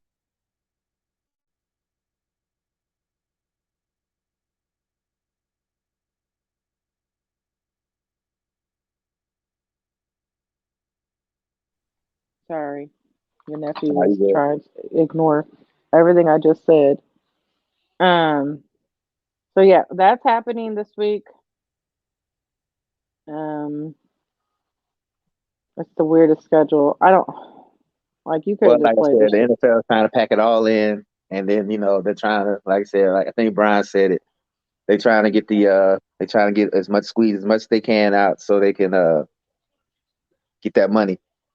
Oh yeah, it's all about money. We all know about that. My mom texted me and said, does your husband want a Cowboys playoff shirt?" He was like, "No." I'm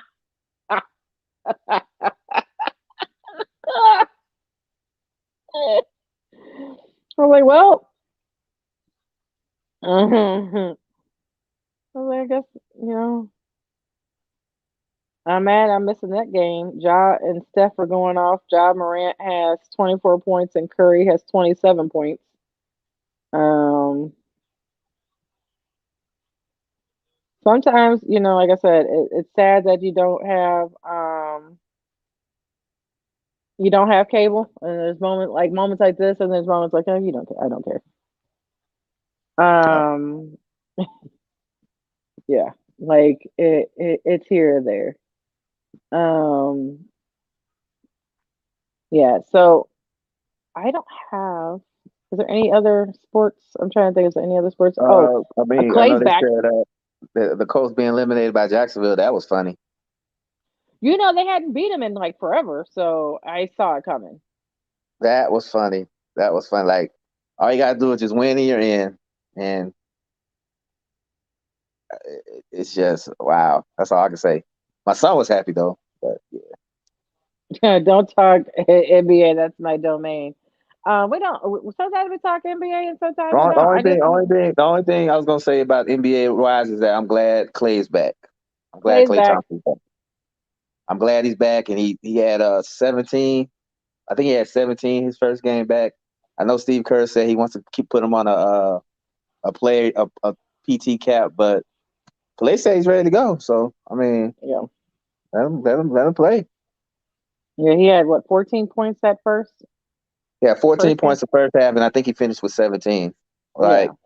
and I saw when he hit his first shot, the floater, and the whole arena just went nuts. So Well, that and I dunk, and I and that dunk I was amazing too. and well, I know that, but it's just the fact that the first shot that he hit was Oh because the yeah. fact that he missed 2 years, and I know he's been itching to get back, and the Warriors was doing good without him. They're like one of the top teams in the league. Now that he's back, they could really like I said, they're my pick to come out the West since he's back. Like he's back. So he's got 12 points right now. Yeah, he'll get back. He'll get back into it. I love that Eagle Dollar. Eagle That's my Dollar, guy. But as my he kind of BFF. made me laugh because he was trying to lay it in or dunk it, and his legs just gave out. So yeah, I know them legs. Yeah. Them legs ain't And them like legs ain't as what he fresh used as to they be. used to be. Yeah. Yeah, them legs ain't what they used to be. So I I'm glad he's back though. So I don't really have any NBA news. It's just the only thing that is I'm just glad that he's back, and I know it's been 2 years since we've seen him play, and I'm Yep. glad I'm glad he's enjoying himself and he's back out there on the court. Yeah, he's got 111, 108. So I'm obviously behind. I'm on the NBA app, looking at all the scores. There's only 5 games on right now. Pelicans are down to the wire with the Timberwolves. The Bulls beating the crap out of the Pistons. Wizards beat Thunder. Oh, what's You the know, name's in speaking of the Wizards, Bill's in health and safety protocols, so he didn't play. yeah, because I know he did.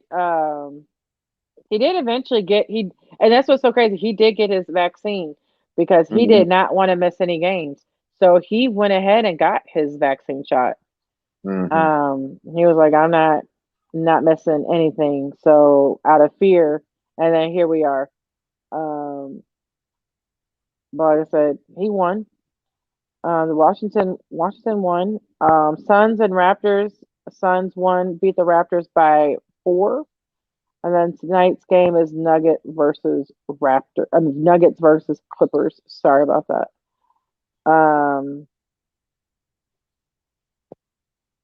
Beal actually, yeah. See, yeah. I just he said tested like positive. I saw just test positive. I saw the today when I was watching the repeat of the game, and they said it under the manner that he was entering health and safety protocol. Yeah. So hopefully it's not bad. Let's see. Upset alert. Texas Tech has handed top-ranked Baylor its first loss of the season. That happened in NCAA. And I talked about it before, and I don't know if anybody know. We're just going back to NFL real quick before we hit our parting shot. Michelle Tafoya is leaving NBC Sports Sunday night. The Sunday night game is she's leaving after the Super Bowl, so the Super Bowl will be her last game. Mm-hmm. But I think she said some things. That's why she's stepping down. Like at first, I was all sad because I always look up to any female, um, commentator, sideline, any of them. But I think she said some things. That's the reason why she's going away. But all I got. There is a fight. Oh, there is a fight. There is a UFC fight. Where did it go? And Ngannou fights. He fights. Yeah, but then that happens on the 22nd. Mm-hmm. Oh, thank you guys. That is coming up.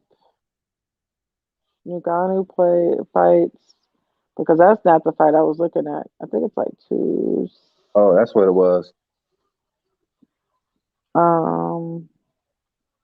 She's a 45. I didn't even know that. I didn't even know that. Brian said that she was a 45 crony and that she spoke out against players getting vaccinated. And that's I didn't know that. Yeah, that's crazy. No, she's not basically she's not retiring for good, but that's what this comment right here. I don't know if she's done for good. I don't want to say she's done for good, Brian, because there might be somebody that picks her up. You can always go to Fox. Fox always get them folks. So exactly. So that's why I said I don't want to count that out. But Ngannou is fighting. Oh, what is his name? Gane. Is it Gane? Yes. And then Brandon Moreno is fighting Figueroa, which is going to be a good fight. Greg Hardy is on this one. This is a lot of heavyweights on this match. He's fighting Oslinka. Cody Stedman is fighting Sid Numovich. That's that fight, but I was going to talk about because they just announced it. That Masvidal is going to fight Cody Covington. Yeah, he just announced that today. Yeah.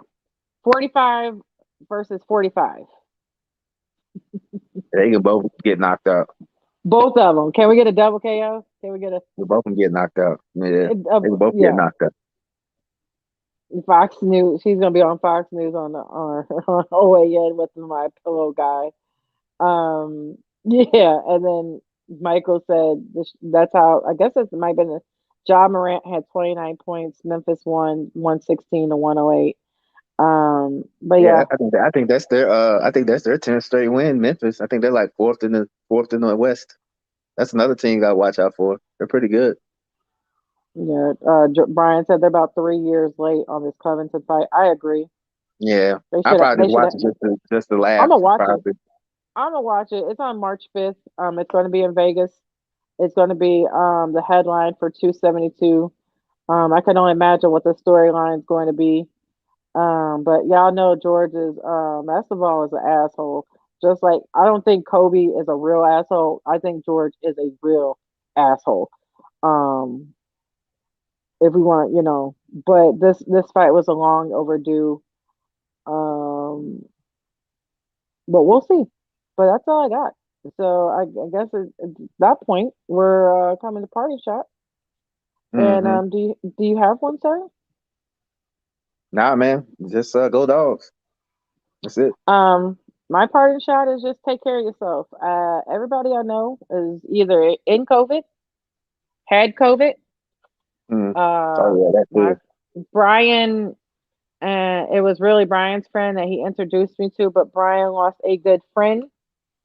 It's been about a week now to COVID, and I don't care if you're vaccinated or not. So let's not even go there. You don't have to, I don't care. Don't need to know your status. I just want you to take care of yourself. I just want you to at least wear your mask, put your, use hand sanitizer, wash your hands, whatever. If you don't wear your mask, just try to stay away 6 feet away from people. Watch what you touch, watch what you do. Because it's coming after everybody. Like everybody I know is it's coming after 'em. Like I know so many people that have it. My godson has it. He's 6. So they're thinking he probably got it from school. I got family members that have it, or getting over it. So like I said, just take care of yourself. Vitamin C, vitamin D. If you feel like you think you about to get sick, like when Tariq was sick, I was giving him vitamin C and I was taking his vitamin C. I was taking his vitamin C gummies with him. I was like, "Oh, you got to? I got to." Like, so like I said, just take care of yourself. And wash your hands. I don't care if you put a mask on or not. Even if you don't, please wash your hands regardless. Just wash your hands. There's some folks out there that don't wash their hands. And I'm like, that's disgusting. Yeah, use hand sanitizer, wash your hands, or both. Do whatever you need to do, but just stay clean.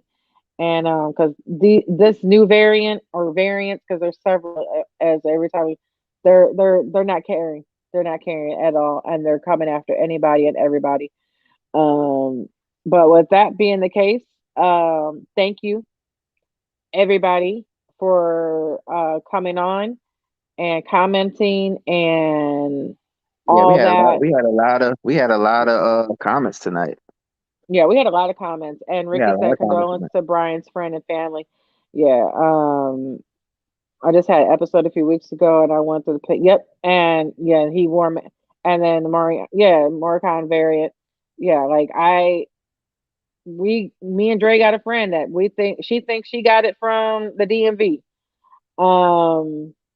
We're not sure if that's where she got it, and they're not sure she technically has it, but she thinks that might be the case, and she got it from the DMV. So, like, it's everywhere. It doesn't care who it is. It's not taking no prisoners.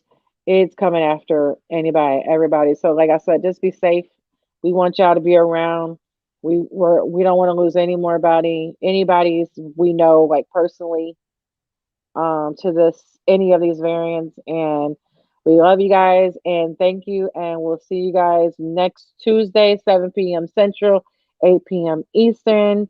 And check me out tomorrow with the guys on the ASAP Network. Just Say the Truth. It's going to be at 8 p.m. Central, 9 p.m. Eastern, on Wednesday and Friday. So thank you again, and I will see you guys later. Peace out. Hopefully I did it. All sports, all plays. All sports, all plays. All sports, all plays. 365, we making a plays. We talking the game, get you through the days. We're high in the court, the dime in the lane. Variety, topics, living the same. All presentation, sports information. In the airways, taking the nation. All sport, all plays, like working your faces. Grace at the field, so tie the laces. All sports, all plays.